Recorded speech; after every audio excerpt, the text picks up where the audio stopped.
కరోనాకి ఎఫెక్ట్ అయిన వాళ్ళలో ఎక్కువగా గుండె జబ్బులు వస్తున్నాయని చెప్పి వింటున్నాం. ఇదంతా నిజమే అంటారా?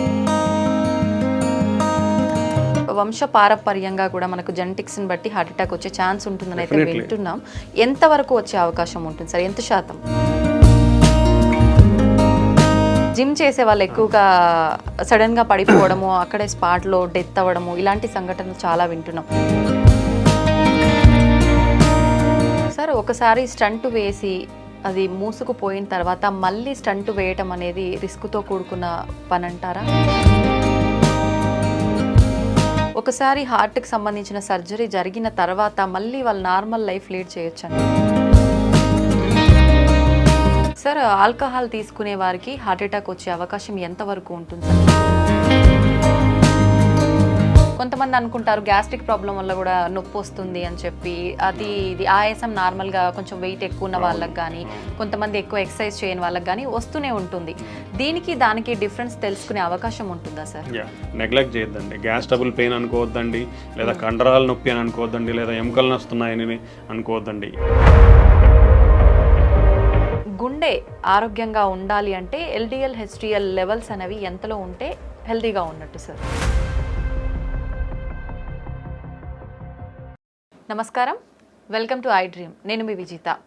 చాలా మందిలో చూసుకుంటే కరోనా తర్వాత చాలా వయస్సు తక్కువ ఉన్న వాళ్ళలో కూడా గుండె జబ్బులు అనేది ఎక్కువగా చూస్తూ ఉన్నాం. ఎందుకని ఇంత చిన్న వయసులో గుండె జబ్బులు వస్తున్నాయి? అసలు రీజన్ ఏంటి? ఎక్కువగా ఆల్కహాల్, ఆయిల్స్ ఇలాంటివి ఎక్కువగా తీసుకున్న వారిలోనే హార్ట్ అటాక్స్ వచ్చే అవకాశం ఉంటుందా? లేదంటే ప్రతి ఒక్కరిలోనూ గుండె జబ్బు వచ్చే అవకాశం ఉంటుందా? ఇలాంటి మరిన్ని విషయాలు ఇప్పుడు సార్తో మాట్లాడి తెలుసుకుందాం. ప్రస్తుతం నాతో పాటు ఉన్నారు కన్సల్టెంట్ కార్డియాలజిస్ట్ లక్కిరెడ్డి కిరణ్ కుమార్ రెడ్డి గారు. ఇప్పుడు సార్తో మాట్లాడదాం. నమస్కారం సార్. నమస్కారం అండి. సార్, గుండె ఆరోగ్యంగా ఉండాలి అంటే ఎల్డిఎల్ హెచ్డిఎల్ లెవెల్స్ అనేవి ఎంతలో ఉంటే హెల్తీగా ఉన్నట్టు సార్? సో దీన్నే కొలెస్ట్రాల్ అబ్నార్మాలిటీస్ ఆర్ డిస్లిపిడీమియా అంటాం. ఓకే, యూజువల్లీ ఎవ్రీబడి నోస్, అందరికీ తెలిసింది ఏంటంటే LDL cholesterol is the bad cholesterol, HDL cholesterol is the good cholesterol. But lot of people అందరూ ఏమనుకుంటారంటే మన కొలెస్ట్రాల్ అంతా ఎక్కడి నుంచి వస్తుంది, ఓన్లీ ఫుడ్లో నుంచి మాత్రమే వస్తుంది అనుకుంటారు. But it is only the part of the, మన బాడీలో ఒక కొలెస్ట్రాల్ లెవెల్స్కి it's only a part only. అంటే మొత్తం మనం బాడీలో ఉండే కొలెస్ట్రాల్ అంతా ఫుడ్లోనే తీసుకోవట్లేదు. అది ఫస్ట్ పాయింట్ గుర్తుకు పెట్టుకోవాలి. సెకండ్ థింగ్ ఏంటంటే మన బాడీలో any food, what ever food we take, so primarily మనకు ఉండేది proteins, carbohydrates and fats. So apart from fats from the food intake, మనము ప్రోటీన్స్ కానీ కార్బోహైడ్రేట్స్ తీసుకున్నా ఇవి ఎక్సెస్ మన బాడీలో ఉన్నప్పుడు it will convert to fat. అది ఫ్యాట్గా కన్వర్ట్ అయ్యే అవకాశం ఉంటుంది అనమాట. సో నాట్ ఓన్లీ మన బాడీలో ఉన్న కొలెస్ట్రాల్ లెవెల్స్కి ఆహారం ఒకటే కాదు, ఆహారంలో ఫ్యాట్స్ ఒకటే కాదు, మిగతా ఆహారం యొక్క కాంపోజిషన్ కూడా చాలా ఇంపార్టెంట్. ఓకే, సో మనకి ఆహారంలో మనకి allowed fat content is 25 to 30% of మన ఫుడ్లో ఫ్యాట్ ఇంటేక్ అనేది ఉండాలి. ఒక 60% or 50 to 60% is carbohydrates. 20%, 15 to 20% is protein intake. ఇవి మన కంపోజిషన్ ఆఫ్ ఫుడ్ కంపోజిషన్లో ఇవి ఉండాలి. ఓకే, ఇవన్నీ ఇన్ఫ్లుయెన్స్ చేస్తాయి మన బాడీలో ఉండే కొలెస్ట్రాల్ని. సో రేంజెస్ అనేది చాలా అంటే డిఫరెంట్ కొలెస్ట్రాల్కి ఒక్కొక్క రేంజ్ ఉంటుంది, ఎప్పుడు అబ్నార్మల్ అని చెప్తాం అనేది. దీంట్లో మేజర్ కాంపొనెంట్స్ రెగ్యులర్గా మనం బ్లడ్ టెస్ట్ చేసినప్పుడు మనం రెగ్యులర్గా చూసే కాంపొనెంట్స్ టోటల్ కొలెస్ట్రాల్ ఒకటి ఉంటుంది. So total cholesterol less than 200 milligrams per deciliter ఉండాలి. If it is more than 250 it is indication for treatment. Okay, triglycerides తీసుకుంటాం. Triglycerides usually less than 150 milligrams per deciliter ఉండాలి. More than 200 milligrams per deciliter ఉంటే we have to take the treatment. Then HDL cholesterol అనేది యూజువల్గా it is a good cholesterol కాబట్టి మన బాడీలో ఎక్కువ ఉండాలి. అంటే it should be more than 60 milligrams per deciliter. Less than around 40 to 50, ఫీమేల్స్లో అయితే లెస్ దెన్ 50, మేల్స్లో అయితే లెస్ దెన్ 40 ఉంటే it's low amount of HDL cholesterol. So that is a risk factor again. So ఇవి మన బాడీలో ఉండే కొలెస్ట్రాల్, బేసిక్ కొలెస్ట్రాల్ లెవెల్స్ ఒక abnormal values అనమాట. బట్ ఈవెన్ ఈ లెవెల్స్ కూడా ఒక్కొక్కసారి మనకి విత్ ఇన్ నార్మల్ రేంజ్ ఉండొచ్చు. ఉండి ఈవెన్ దెన్ పేషెంట్స్ కానీ పీపుల్ హార్ట్ అటాక్ వచ్చే ఛాన్సెస్ ఉండొచ్చు. So there are another component of cholesterol, అంటే సబ్ కాంపొనెంట్స్ ఆఫ్ లిపిడ్స్ అంటాం మనం. లైక్ లైపోప్రోటీన్ ఏ అనేది ఇంపార్టెంట్, అపోలైపోప్రోటీన్స్ అని ఉంటాయి.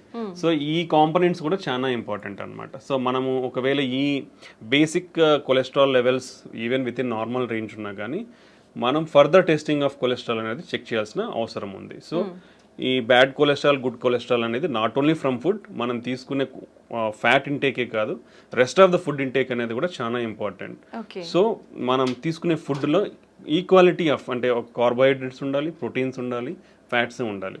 సో కొలెస్ట్రాల్ అనేది మన బాడీలో కూడా ప్రొడ్యూస్ అవుతుంది కాబట్టి అసలు కొలెస్ట్రాల్ అంటే ఫ్యాటీ ఫుడ్స్ తీసుకోవద్దా అనేది it's not correct. So your body needs fatty acids, ఎందుకంటే మన ప్రతి body is made up of cells అంటాం. ఈ ప్రతి సెల్స్ లో కూడా we are having lipid components. So for integrity of our body we need fats, but it should be in a controlled manner, not in excessive manner అనమాట. So for suppose if you take oily foods, when you take deep fried foods, they are unhealthy. How much amount of oil you have to take? So oil is limitation around 4 teaspoons. 4 teaspoons per person.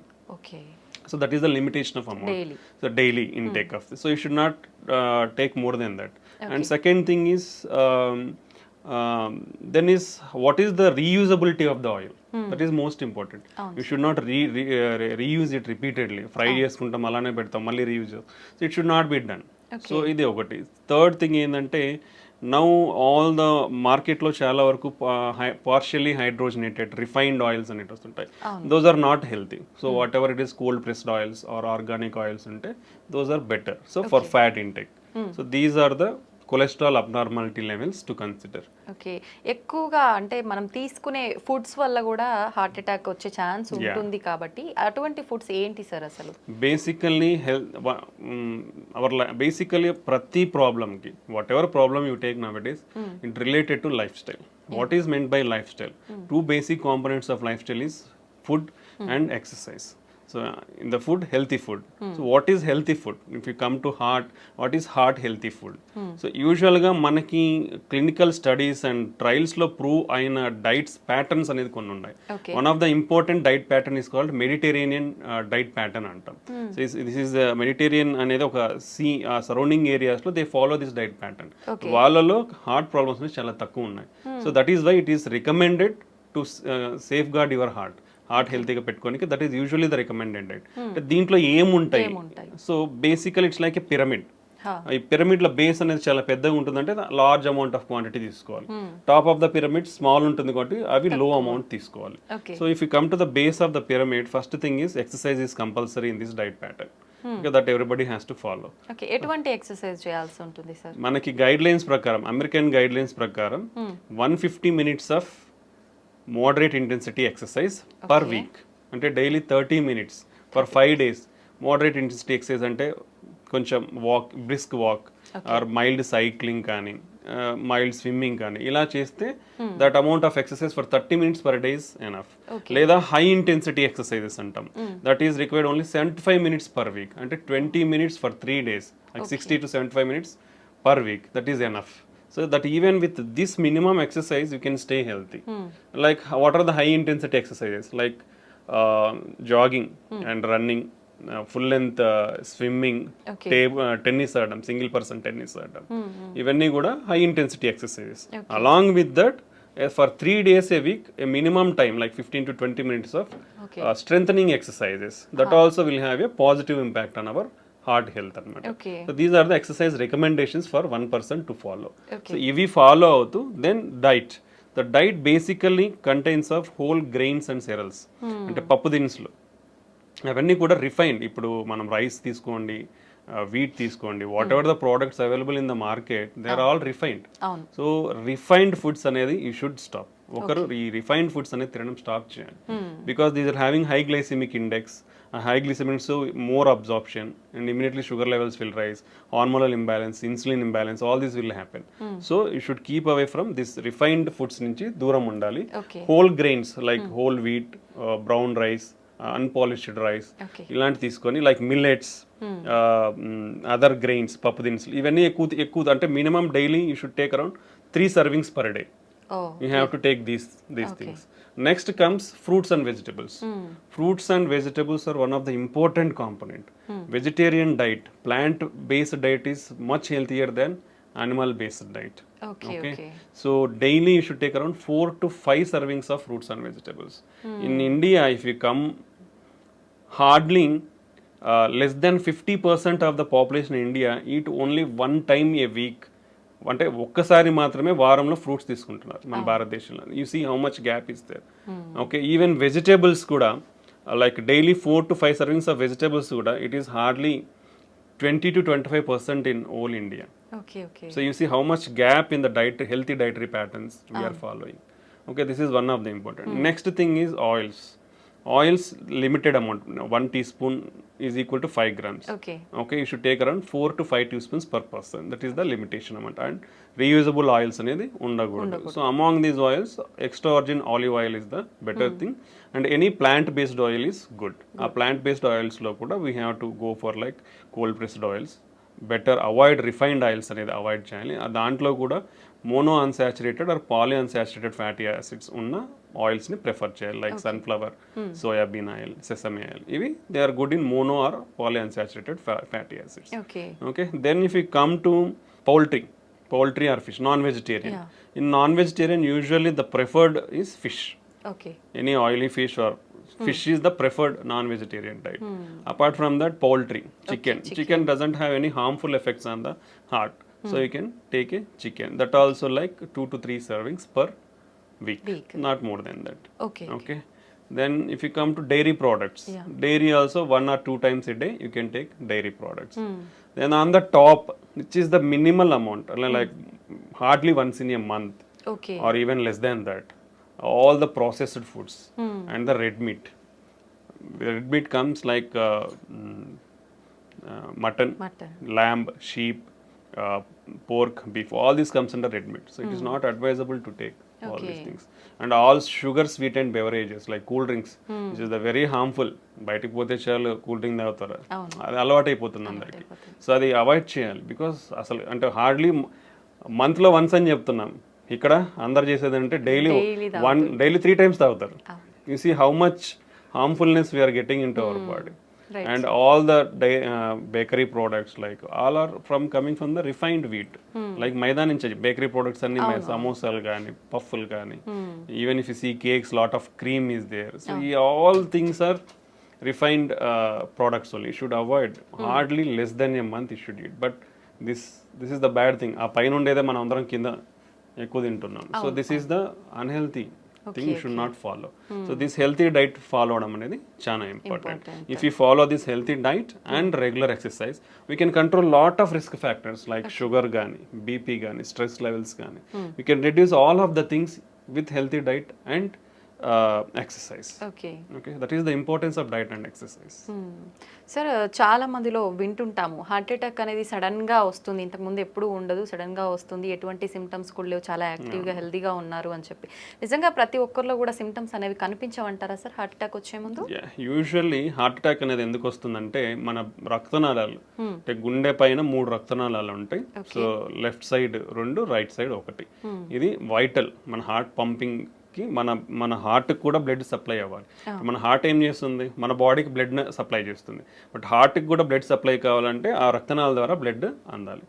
Okay, so ఆ రక్తనాళాలలో లోపల, అంటే మనం ఇది tube అనుకుంటే, ఈ లోపల inner lining లో మనకి ప్రాబ్లం అంతా స్టార్ట్ అయ్యింది. ఈ ఇన్నర్ లైనింగ్ లో ఫ్యాట్ అక్యుములేషన్ అనేది depends on various reasons, like genetic factors అవ్వచ్చు, మనం ఇప్పుడు డిస్కస్ చేసిన risk factors like BP, sugar, cholesterol, unhealthy life style, lack of physical activity. ఈ అన్నిటి వల్ల ఏమవుతుందంటే యూజువల్లీ ద జనరల్ ప్రాసెస్ కూడా మనకున్న జెనెటిక్స్ ప్రకారం, what are the basic physiology, మనకు ఒక ప్రాసెస్, అంటే ఒక మనిషి పుట్టిన తర్వాత ఒక ప్రాసెస్ ఏంటంటే కొలెస్ట్రాల్ అక్యుములేషన్ అనేది, అంటే కొవ్వు అనేది పేరుకుపోవడం 10 to 20 years నుంచే స్టార్ట్ అయిపోతుందండి అందరిలోనూ, ప్రతి ఒక్కరిలో. Okay, that is common for all. Okay, అది స్టార్ట్ అవ్వాలి around from 20 years it will start. అది ఫర్దర్గా ఎలా హార్ట్ అటాక్ దారి తీస్తుంది అనేది it depends on all these risk factors we discussed. Okay, that's the main thing.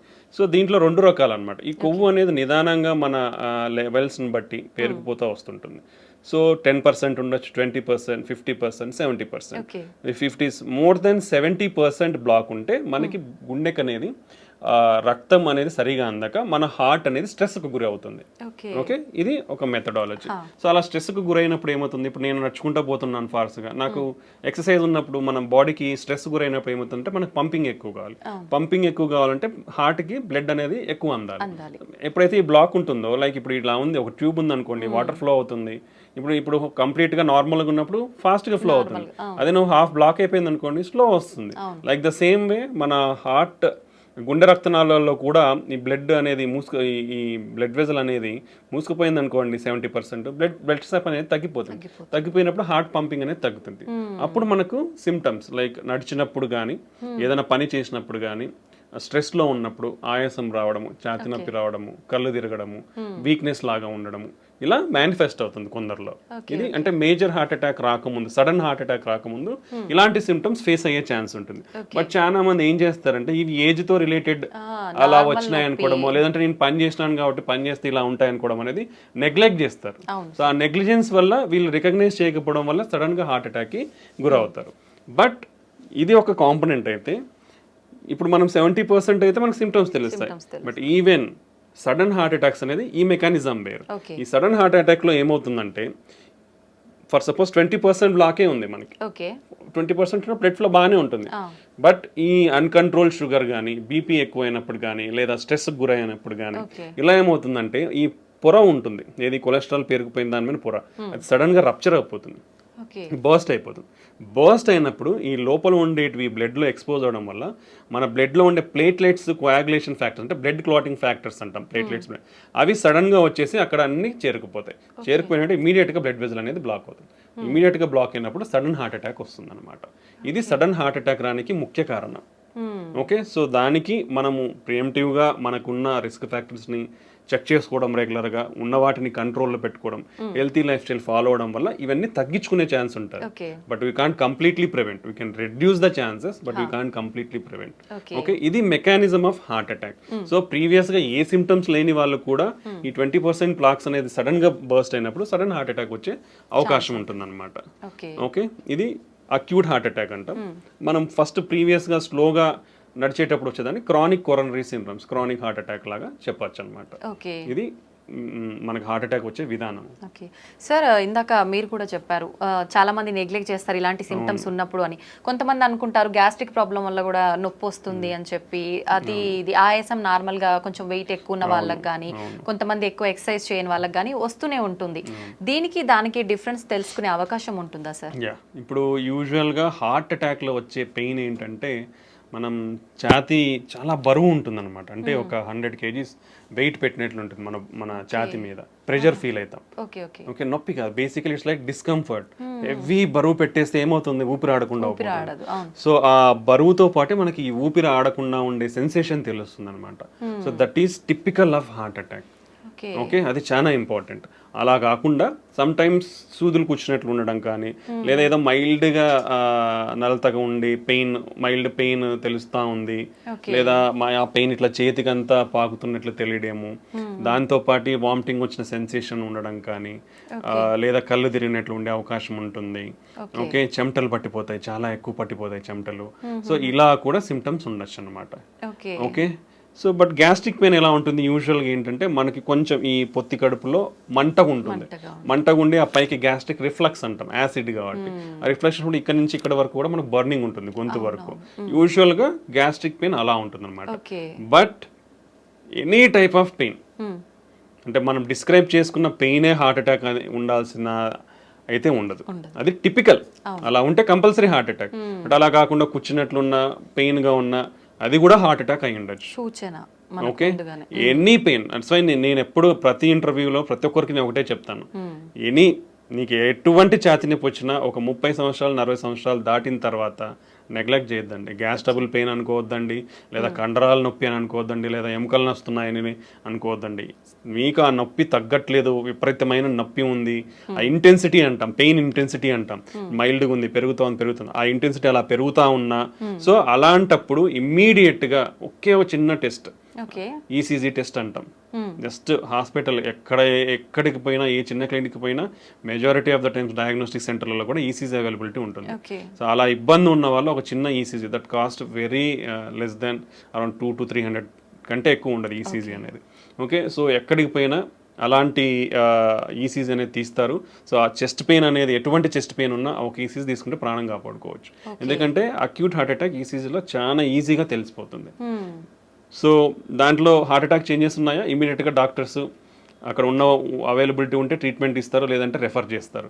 ఒకవేళ అది నార్మల్గా ఉందంటే ఊపిరి పీల్చుకొని then you can evaluate slowly. Okay, so any type of chest pain, ఎటువంటి ఛాతి నొప్పి ఉన్నా కానీ ఏ మాత్రం నిర్లక్ష్యం చేయకుండా ఇమీడియట్గా ఒక ఈసీజీ టెస్ట్ తీసుకొని మీ ప్రాణాలను కాపాడుకోండి. That's the good thing. Sir, once pain వచ్చింది అనగానే వెంటనే టెన్షన్ ఎక్కువైపోతుంది, అసలు పక్కన ఉన్న వాళ్ళకి కూడా ఏం చేయాలనేది అర్థం కాదు. అటువంటి టైంలో మనం హాస్పిటల్కి వెళ్ళే ముందుగానే ఇంట్లో జాగ్రత్త తీసుకునే అవకాశం ఉందంటారా సార్? బేసికల్లీ ఫస్ట్ థింగ్ ఏంటంటే ఇట్లా సడన్ హార్ట్ అటాక్ వచ్చినప్పుడు దెర్ ఈస్ నో టైం.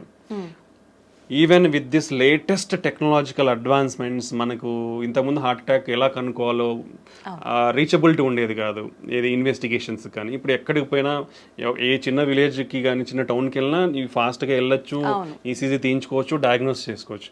ఇంత అడ్వాన్స్మెంట్స్ ఇన్ ట్రాన్స్పోర్టేషన్ ఉన్న, టెక్నాలజీలో ఉన్న, ఈవెన్ ఇప్పటికీ కూడా before reaching the hospital 50% of the people die at home or during the transport to hospital. So that much severity is the heart attack. So it doesn't give time. Basically it doesn't give time. It depends on lot of factors. Heart attack వచ్చిన వాళ్ళు సడన్గా చనిపోవచ్చు. ఇంట్లో ఇప్పుడు మనం చాలానే వింటుంటాం, నిద్రలోనే చనిపోయినారు. ఇట్ విల్ హ్యావ్ సడన్గా బ్లాక్ అయినప్పుడు ఏమవుతుందంటే ఈ మన కండరం అనేది ఎలక్ట్రికల్ సిస్టమ్ ఉంటుంది బాడీలో, అది సడన్గా బ్లడ్ ఫ్లో తగ్గిపోవడం వల్ల ఫిబ్రిలేట్ అవుతుంది అనమాట. ఫిబ్రిలేట్ అంటే హార్ట్ రేట్ అనేది ఫాస్ట్ కొట్టుకుంటుంది. సో అది రికగ్నైజ్ చేసే లోపలనే పేషెంట్ విల్ డై, బికాస్ చాలా మందికి తెలియదు how to recognise it. Okay, that's why immediately when the person ఎవరైతే కొలాప్స్ అయిపోయి పడిపోతారో వాళ్ళకి మనం ఇంటికి సిపిఆర్ అనేది స్టార్ట్ చేయమని చెప్తాం. So that will give time. అంటే ఒక మెడికల్ పర్సన్ వచ్చి ట్రీట్మెంట్ ఇచ్చే లోపల ఇట్ విల్ గివ్ టైమ్. ఎందుకంటే మనం ప్రెస్ చేసినప్పుడు బ్లడ్ సర్క్యులేషన్ అనేది జరుగుతుంది కాబట్టి it will keep our brain and other organs intact కాబట్టి. సో ఇప్పటికీ కూడా 50% of the heart attacks can't reach hospital. So కాబట్టి ఇటువంటి వారు ఫస్ట్ ప్రికాషనరీ మెజర్స్ ఏంటంటే స్క్రీనింగ్ ప్రోగ్రామ్స్. ఎందుకంటే మన లైఫ్ స్టైల్ మనల్ని ఈ ఎరాలోకి తోసేసింది. మనం అందరం కూడా వర్స్ట్ లైఫ్ స్టైల్లోనే ఉన్నాం. Everybody is like that. Okay, 30 years దాటితే బీ కేర్ఫుల్, 40 years దాటితే ఇంకా be careful. So annual screening checkups, that is most important. That is if you తీసుకుంటే బీపీ కానీ షుగర్ కానీ 1 in 3 persons are undiagnosed. Okay, so ఎవరికి తెలియదు, ఆడి hospital పోతే బీపీ ఉందన్నారు, హాస్పిటల్ పోతే షుగర్ ఉందన్నారు అని చెప్తారు. సో మనకు తెలియదు చాలా జబ్బులు మనకు ఉన్నాయని, బికాస్ అర్లీ స్టేజెస్ లో మేనిఫెస్ట్ కావు సిమ్టమ్స్ అనేది. So we have to identify through some investigations. So annual screening programmes అనేది చాలా important. Okay, second thing, BP కానీ షుగర్ కానీ కొలెస్ట్రాల్ అబ్నార్మాలిటీస్ ఉన్న వాళ్ళు కానీ వీళ్ళందరూ చాలా జాగ్రత్తగా ఇప్పుడు బీపీ ఉన్న వాళ్ళు they have to keep 1 BP monitor in their home. ఇప్పుడు ఎందుకంటే హాస్పిటల్లో చూసే బీపీ వాల్యూస్ కంటే ఇంట్లో ఉన్న బీపీ వాల్యూస్ చాలా యాక్యురేట్ ఉంటుంది. దట్ హోమ్ బీపీ బేస్డ్ ట్రీట్మెంట్సే ఇస్తాం మేము కూడా. ఇఫ్ సంబడి ఎవరన్నా ఇంట్లో బీపీ రెగ్యులర్గా నోట్ చేసుకుంటున్నారంటే ఆఫీస్లో ఒక 20 వరకు ఎక్కువ ఉండొచ్చు, because of anxiety are lot of things. Okay, home BP monitoring అనేది చాలా ఇంపార్టెంట్ బీపీ కంట్రోల్లో పెట్టుకోండి. ఓకే, రెగ్యులర్గా బీపీ మిషన్ అనేది పెట్టుకోవాలి. బీపీ ఉన్న షుగర్ ఉన్న వాళ్ళు కూడా అట్లీస్ట్ మంత్లీ చెక్ చేయించుకోవాలి. ఎవ్రీ 3 monthsకి HbA1c టెస్ట్ అనేది ఒకటి చేసుకోవాలి. Okay, strict control of BP and diabetes చేసుకోవాలి. కొలెస్ట్రాల్ లెవెల్స్ కూడా స్ట్రిక్ట్ కంట్రోల్లో ఉండాలి. Healthy lifestyle, take healthy food, అవసరమైనంత మాత్రమే తినండి. అనవసరంగా ఏదో ఇప్పుడు ఏంటంటే అవైలబిలిటీ ఈజీ అయిపోయింది. If you see some 30 years back people are dying from malnutrition. Food కానీ ఇవన్నీ అందక చనిపోయేవాళ్ళు. బట్ ఇప్పుడు అంతా బికాస్ మాల్ న్యూట్రిషన్ వల్ల ఫుడ్ వల్ల ఇట్లా అయిపోతున్నారని గవర్నమెంట్స్ అన్ని ఏం చేశారంటే policies easy availability of food చేసేసాయి. లైక్ ఫ్రీ పథకాలు కానీ అంటే చాలా ప్రొవిజన్స్ ఇచ్చేసారు, ఎవరు కూడా ఆకలితో చావకూడదు అనేసి. ఇప్పుడు ఈజీ అవైలబిలిటీ ఆఫ్ ఫుడ్ అయిపోయింది. So you don't have to move out to get food. So easy availability of food అయిపోయిన తర్వాత వచ్చింది కదా ఉంది కదా అని తినేస్తా ఉన్నారు. That will lead to lot of problems. So take your healthy diet, take required proportions only and do regular exercise. So ఇలా ప్రికాషనరీ మెజర్స్ తీసుకుంటే మనము ఈ హార్ట్ అటాక్ సడన్ గా వచ్చే దాని నుంచి ప్రివెంట్ చేసుకోవచ్చు. బట్ బిఫోర్ ఎనీథింగ్ అంటే ఒక హార్ట్ అటాక్ వచ్చే ముందర మనకి మినిమం కొంచెం ఛాతి నొప్పి కానీ ఆయాసంగా ఫీల్ అవ్వడం, ఆ ఆయాసంతో యాంగ్జైటీ, ఎయిర్ హంగర్ అంటాం, మనకి ఏదో గాలి ఆడట్లేదు అనిపిస్తుంది. ఓకే, యాంగ్జైటీ స్టార్ట్ అవుతుంది, చెమటలు పట్టచ్చు, వామిటింగ్ టింగ్లింగ్ సెన్సేషన్ ఉండొచ్చు, సో చెయ్యి లాగచ్చు, ఇలాంటి మైల్డ్ ప్రికాషనరీ సైన్స్ ఉంటాయి. పర్టికులర్లీ మనం తీసుకుంటే డయాబెటీస్ కానీ, ఎల్డర్లీ మోర్ దాన్ 60-65 ఇయర్స్ వాళ్ళలో కానీ, ఫీమేల్స్ కానీ పర్టికులర్లీ, ఈ 3 కేటగిరీలో సిమ్టమ్స్ అనేది చాలా తక్కువగా తెలుస్తాయి. ఛాతీ నొప్పి వచ్చినా దే కాంట్ రికగ్నైజ్, ఎందుకంటే మైల్డ్గా ఉంటాయి వాళ్ళలో. సో ఆ మైల్డ్ది నెగ్లెక్ట్ చేస్తే more dangers. So particularly females, elderly people more than 60-65 years and diabetes ఉన్న వాళ్ళు ఎంత మైల్డ్ సిమ్టమ్ ఉన్నా ఇమీడియట్గా they should go to hospital and evaluate. దాన్ని సరి చేసుకుంటే మనము అర్లీగా రికగ్నైజ్ చేసుకొని విల్ ప్రివెంట్ ఫర్దర్ కాంప్లికేషన్స్. ఇవి మనకు హార్ట్ అటాక్ ముందు వచ్చే precautionary science. Okay sir, alcohol తీసుకునే వారికి హార్ట్ అటాక్ వచ్చే అవకాశం ఎంత వరకు ఉంటుంది సార్? అది ప్రమాదకరమైంది అంటారా? కంపల్సరీ వస్తుందండి. ప్రీవియస్గా ఏమైందంటే lot of studies, I think జెంట్స్లో ఒక డైలీ ఒక 2 డ్రింక్స్ కానీ, 2 డ్రింక్స్ అంటే బాటిల్స్ కాదు, there is some limit of, అంటే ఒక బీర్ తీసుకుంటే 300 ml, or if you take wine 150 ml, or if you take alcohol like whisky 40% alcohol తీసుకుంటే ఒక 40 ml, అట్లా ఉండేటివి. Like 2 drinks per day for men and 1 drink per day for women అనేది. But all the recent guide lines for the past 2 years మనకు వచ్చిన clinical trials and studies, what ever alcohol you take it is risky only. Okay, whatever alcohol, ఎంత amount of alcohol తీసుకున్నారో దానివల్ల మీకు హాని అయితే ఉంది. So better completely avoid alcohol intake. Okay, that's the recent study shown us. Previous గా ఏదో some health benefits అని అందరూ అనుకుంటా ఉండేవాళ్ళు, but there is nothing like that. Whatever amount of alcohol you take, your మీ health అనేది damage అవుతూ వస్తుంది. Some day it will accumulate and cause major big problems అన్నమాట. సో ఇలా ఒకటి ఉంటుంది. రెండోది, ఆల్కహాల్ అనేది ఎప్పుడో ఒకసారి కదా తాగేది అనుకొని, ఈ రోజు వేసేసేయాలి బాటిల్స్ అనుకొని 3 బాటిల్స్ ఇట్లా తీసుకునే వాళ్ళు ఉంటారు కొందరు. ఎప్పుడో ఒకసారి తీసుకుంటున్నాను కదా, అది కూడా రాంగ్. ఎందుకంటే అంత బింజ్ ఆల్కహాల్ డ్రింకింగ్ అంటాం దాన్ని. సో ఆ బింజ్ ఆల్కహాల్ డ్రింకింగ్ లో ఏమవుతుందంటే హార్ట్ రేట్ అబ్నార్మాలిటీస్ ఉంటాయి. హార్ట్ రేట్ అబ్నార్మాలిటీస్, సడన్ గా హార్ట్ రేట్ ఎక్కువైపోయి patient may die. Okay, so binge alcohol drinking avoid completely. Okay, that is second most important. Chronic alcohol intakes, రోజు 2 తీసుకుంటున్నా, 3 తీసుకుంటున్నా, నాకేమైతుంది, నేను బాగున్నా కదా, టెస్ట్లన్నీ చేయించుకున్నా నార్మల్గా ఉన్నాయి, పోయినసారి చేయించుకున్నా, ఈసారి చేయించుకున్నాను నార్మల్గా ఉన్నాయి అనుకుంటారు. But some day your heart is going to fail. So alcoholic cardiomyopathy అంటాం. ఒకసారి హార్ట్ ఫెయిల్ అయ్యి ఇర్రివర్సిబుల్ స్టేజ్లోకి వెళ్ళింది అనుకోండి, నథింగ్ విల్ హెల్ప్. ఎన్ని మందులు అన్నా ఏం చేసినా నీకు మళ్ళీ నార్మల్ ఫంక్షన్కి రాదు. వీ హ్యాడ్ సీన్ యంగ్స్టర్స్ ఆ స్టేజ్కి పోవడం కూడా మేము చూసాము. కంప్లీట్గా రోజు తాగే వాళ్ళను చూసి వాళ్ళ irreversible stage of heart failure అంటాం, అక్కడికి వెళ్ళిన వాళ్ళని చూసాము. నెక్స్ట్ వీళ్ళల్లో ట్రైగ్లిజరైడ్ అబ్నార్మాలిటీస్ వచ్చే ఛాన్స్ ఉంటుంది, దెన్ హార్ట్ అటాక్స్ వచ్చే ఛాన్స్ ఉంటుంది. Okay, even they are more prone to liver disease, chronic liver disease and cirrhosis అంటాం, ప్యాంక్రటైటిస్ అంటాం. సో లాట్ ఆఫ్ కాంప్లికేషన్, అంటే not only heart, it will damage other organs also. So when ఒకసారి ఇది హానిగా అనిపిస్తుంది అంటే you should get away from effect అవుతుంది. So you should get away from them. Better don't take alcohol. అలవాటు ఉన్న వాళ్ళు కూడా, if it is difficult for you to stop, reduce your amount slowly and completely stop it and stay healthy. Okay, అది alcohol related side effects. Sir, ప్రతి ఒక్కరం కూడా వింటూనే ఉంటాం ఆల్కహాల్ కానీ స్మోకింగ్ కానీ 2 కూడా ప్రమాదకరమని. ఇప్పుడు మీరు కూడా చెప్పారు ఆల్కహాల్ తీసుకుంటే ఎటువంటి ప్రమాదం, మరి స్మోకింగ్ తీసుకునే వాళ్ళు ఎటువంటి ప్రమాదాలు ఉంటాయి, ప్రత్యేకించి హార్ట్కి సంబంధించి ఎలాంటి హాని జరుగుతుంది? Smoking is the deadliest risk factor అండి. 2 పెద్ద అనారోగ్యాన్ని చేయగలిగే జబ్బులు ఏంటంటే, ఒకటి షుగర్, రెండోది స్మోకింగ్. ఈ 2 చాలా డేంజరస్. అంటే బాడీలో ప్రతిదీ అఫెక్ట్ అయిపోతుంది. ఈ 2 వల్ల ప్రతి ఆర్గన్ బాడీలో అఫెక్ట్ అయిపోతుంది. స్మోకింగ్ అనేది మన బ్లడ్ వెజల్స్లో ప్రతి బ్లడ్ వెజల్ని కొవ్వు పెరిగిపోయే ఛాన్స్ ఇస్తుంది, ఇన్ఫ్లమేషన్ ఉంటుంది, బ్లడ్ క్లాటింగ్ రిస్క్ పెరుగుతుంది. సో ఒక బ్లడ్ వెజల్ అనేది మన బాడీ మొత్తం బ్లడ్ వెజల్స్ ఉంటాయి. సో ఎక్కడైనా ఇవి అఫెక్ట్ అవ్వచ్చు. సో ఒక ఆర్గాన్, ఏ ఆర్గాన్ బ్లడ్ వెజల్ అఫెక్ట్ అయితే ఆర్గాన్ ఫెయిల్ అయిపోతుంది. And particularly smoking will cause every type of cancer. మనకు తెలిసిందే, oral cancer, okay, lung cancer, oesophageal cancer, pancreatic cancer, colon cancer అన్నీ వస్తాయి స్మోకింగ్తో. Okay, and heart definitely smoking heart అటాక్స్కి one of the biggest cause. Smoking వల్ల ప్రపంచంలో సంవత్సరానికి 1 billion people are dying. ఇండియాలో 1 million people are dying because of smoking. Almost 30% of the Indians are smokers. Okay, ఇది మన statistics. So that much serious side effects ఉన్నప్పుడు you should completely stop it. Usually governments కూడా they are not able to ban because of I don't know lot of reasons, but they are bringing lot of strict regulatory measures.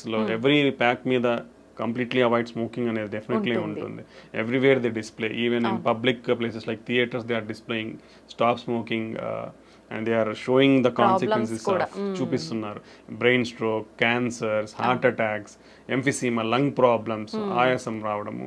So what not every organ is getting affected. So completely stop smoking. It is dangerous.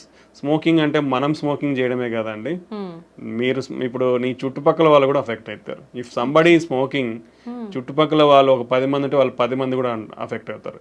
That is called as second hand smoke అంటాం. Sir smoke చేసిన వాళ్ళకంటే ఎక్కువ పక్క వాళ్ళకే ఎక్కువ effect అయ్యే ఎక్కువ అనేది లేదు కానీ ఎక్కువ అని చెప్పలేము. స్మోక్ చేసే వాళ్ళు ఎంత ఎఫెక్ట్ అవుతారో సెకండ్ హ్యాండ్ స్మోక్ అంటే పక్కన తాకుండా పీల్చుకునే వాళ్ళు కూడా అఫెక్ట్ అవుతారు. So it can be seen in both females లో కానీ మనం పెద్దవాళ్ళలో అయితే వాళ్ళకి గుండె జబ్బులు రావచ్చు, బ్రెయిన్ స్ట్రోక్ రావచ్చు, ఊపిరితిత్తుల ప్రాబ్లమ్స్ ఇవన్నీ వచ్చు. చిన్నపిల్లల్లో కూడా వాళ్ళకి ఊపిరితిత్తుల ప్రాబ్లమ్స్, రికరెంట్ రెస్పిరేటరీ ట్రాక్ట్ ఊపిరితిత్తుల ఇన్ఫెక్షన్స్ ఆర్ ఏంటి upper respiratory tract infections, low birth weight, ఇలా చాలా కారణాలు ఉండే అవకాశం. సో ఒక ఫ్యామిలీలో మీరు ఇంట్లోనే తాగుతున్నారంటే మీ వైఫ్ అఫెక్ట్ అవుతుంది, మీ పిల్లలు ఇబ్బంది అవుతారు. ఓకే, ఆల్వేస్ రిమెంబర్, ఒక సిగరెట్ తాగే మనిషి నేనేదో తాగుతున్నా నా ఆరోగ్యం పాడైపోతుంది అని అయితే ఎప్పటికి అనుకోవద్దండి. మీ ఆరోగ్యం కూడా ఆరోగ్యమే కాబట్టి స్టాప్ చేయండి. మీ ఆరోగ్యంతో పాటు మీరు స్మోక్ చేయడం వల్ల పక్కన వాళ్ళ ఆరోగ్యాన్ని కూడా నాశనం చేస్తున్నారు. సో పక్కన వాళ్ళు కూడా కొంచెం ఇనిషియేటివ్ తీసుకొని అలా ఎవరైనా చేసినప్పుడు వాళ్ళకి చెప్తే వాళ్ళు అట్లీస్ట్ పోయి పక్కకు పోయినా తాగేస్తారు, లేదంటే మానేయమన్నా మానేస్తారు అప్పుడు. Okay, so and you should encourage smokers. ఎవరైతే సిగరెట్స్ తాగుతున్నారో వాళ్ళకి ఇవన్నీ చెప్పి వాళ్ళని ఎంకరేజ్ చేయాలి to quit smoking. Because smoking అనేది స్టాప్ చేసిన తర్వాత హార్ట్ అటాక్ రిస్క్ తగ్గనికి 10 సంవత్సరాలు పడుతుందండి. ఒక మనిషి ఇప్పుడు స్మోకింగ్ స్టాప్ చేసినా కానీ అతనికి హార్ట్ అటాక్ రిస్క్ తగ్గనికి, అంటే ఈ స్మోకింగ్ మానేసినాక కూడా 10 years వరకు అతనికి హార్ట్ అటాక్ రిస్క్ చాలా ఎక్కువ ఉంటుంది.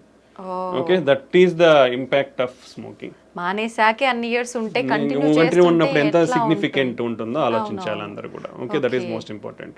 సో నెక్స్ట్ ఏమొస్తాయంటే మనకు సెకండ్ హ్యాండ్ స్మోక్ కాకుండా called as e-cigarettes అంటారు. Those are also dangerous. Okay. Smoking related anything like e-cigarettes, దాంట్లో నికోటిన్ ఉండదు.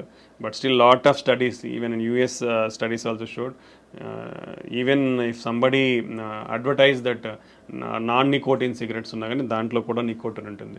నికోటిన్ లేకపోయినా lot of damaging products like metallic, tin, lead, mercury లాంటి చాలా కాంపౌండ్స్, డేంజరస్ కాంపౌండ్స్ ఉంటున్నాయి. So even everything, hookahs is also dangerous. E-cigarettes, hookahs, everything is dangerous. So completely avoid all those products and stay healthy. Okay sir, చాలా మంది pan, gutka ఇలాంటివి ఎక్కువగా తీసుకుంటూనే ఉంటారు non stop గా, ఎక్కడ పడితే అక్కడ ఉమ్మేస్తూ ఉంటారు. అలాంటి వాళ్ళకి కూడా గుండె జబ్బులు వచ్చే అవకాశం ఉంటుంది. డెఫినెట్లీ వస్తాయండి. పాన్, గుట్కా అనేది కూడా ఏముంది, పొగాకే కదా. పొగాకు పీల్చినా నమిలినా అంతా లోపలికే పోతుంది, బ్లడ్ లోకే అబ్జర్వ్ అవుతుంది. ఆ కెమికల్స్ అన్ని బ్లడ్ లోకే పోతాయి. ఫైనల్ గా బ్లడ్ లోకి వెళ్ళిన తర్వాత ప్రతి ఆర్గాన్ని ఎఫెక్ట్ చేస్తాయి. సో స్మోకింగ్ అయితే ఎంత డేంజరస్, గుట్కా, పాన్ ఇలాంటివి కూడా అదే రేంజ్లో డేంజరస్. సో దానివల్ల పర్టికులర్లీ మోర్ ఏంటంటే మౌత్ క్యాన్సర్స్, ఓరల్ క్యాన్సర్స్ ఎక్కువ ఉంటాయి. ఎందుకంటే డైరెక్ట్లీ ఇట్ ఈస్ ఈ ఏరియాలో అఫెక్ట్ అవుతుంది కాబట్టి. బట్ బ్లడ్లో కూడా అబ్జర్వ్ అయిపోయి ఆ కాంపౌండ్స్ అన్ని it is also cause heart attacks and brain strokes. So that also too dangerous. Completely avoid all these things. Sir, cardiac arrest అంటూ ఉంటారు. హార్ట్ అటాక్ కి దానికి మధ్య డిఫరెన్స్ ఏమైనా ఉందా సార్? రెండు ఒకటేనా? రెండు డిఫరెంట్ అండి. Okay, this is very important. Heart attack అంటే మనం ఆల్రెడీ మాట్లాడుకున్నాం. అంటే మన గుండె రక్తనాళాలలో బ్లాక్స్ వస్తే ఆ బ్లాక్ వల్ల బ్లడ్ సప్లై సడన్ గా ఆగిపోయి హార్ట్ మజిల్ అనేది సడన్ గా వీక్ అవుతుంది. దాన్ని హార్ట్ అటాక్ అంటాం. ఓకే, కార్డియాక్ అరెస్ట్ అంటే గుండె కొట్టుకునేది సడన్ గా ఆగిపోవడం. అంటే ఇప్పుడు హార్ట్ అటాక్ వచ్చినప్పుడు గుండె కొట్టుకుంటుంది, but some part of the ఏ పార్ట్ కి బ్లడ్ వెజల్ అఫెక్ట్ అయ్యి బ్లడ్ సప్లై తగ్గిందో ఆ పార్ట్ అనేది పనిచేయదు, రెస్ట్ ఆఫ్ ద గుండె కొట్టుకుంటుంది. బట్ హార్ట్ అటాక్ లో కూడా ఇలా జరగడం వల్ల సడన్ గా గుండె ఆగిపోయే ప్రమాదం అనేది ఉంటుంది. బట్ సడన్ కార్డియాక్ అరెస్ట్ అంటే సడన్ గా there are lot of reasons. Sudden గా గుండె ఆగిపోవడానికి చాలా కారణాలు ఉంటాయి. సడన్ గా గుండె అనేది కొట్టుకోవడం ఆగిపోతుంది. సో దాన్ని సడన్ కార్డియాక్ అరెస్ట్ అంటాం. So one of the reasons heart attack ఒకటి కారణము. దెన్ ఎలక్ట్రికల్ అబ్నార్మాలిటీస్ అంటాం, అరిథ్మియాస్ అంటాం, high heart rate abnormalities.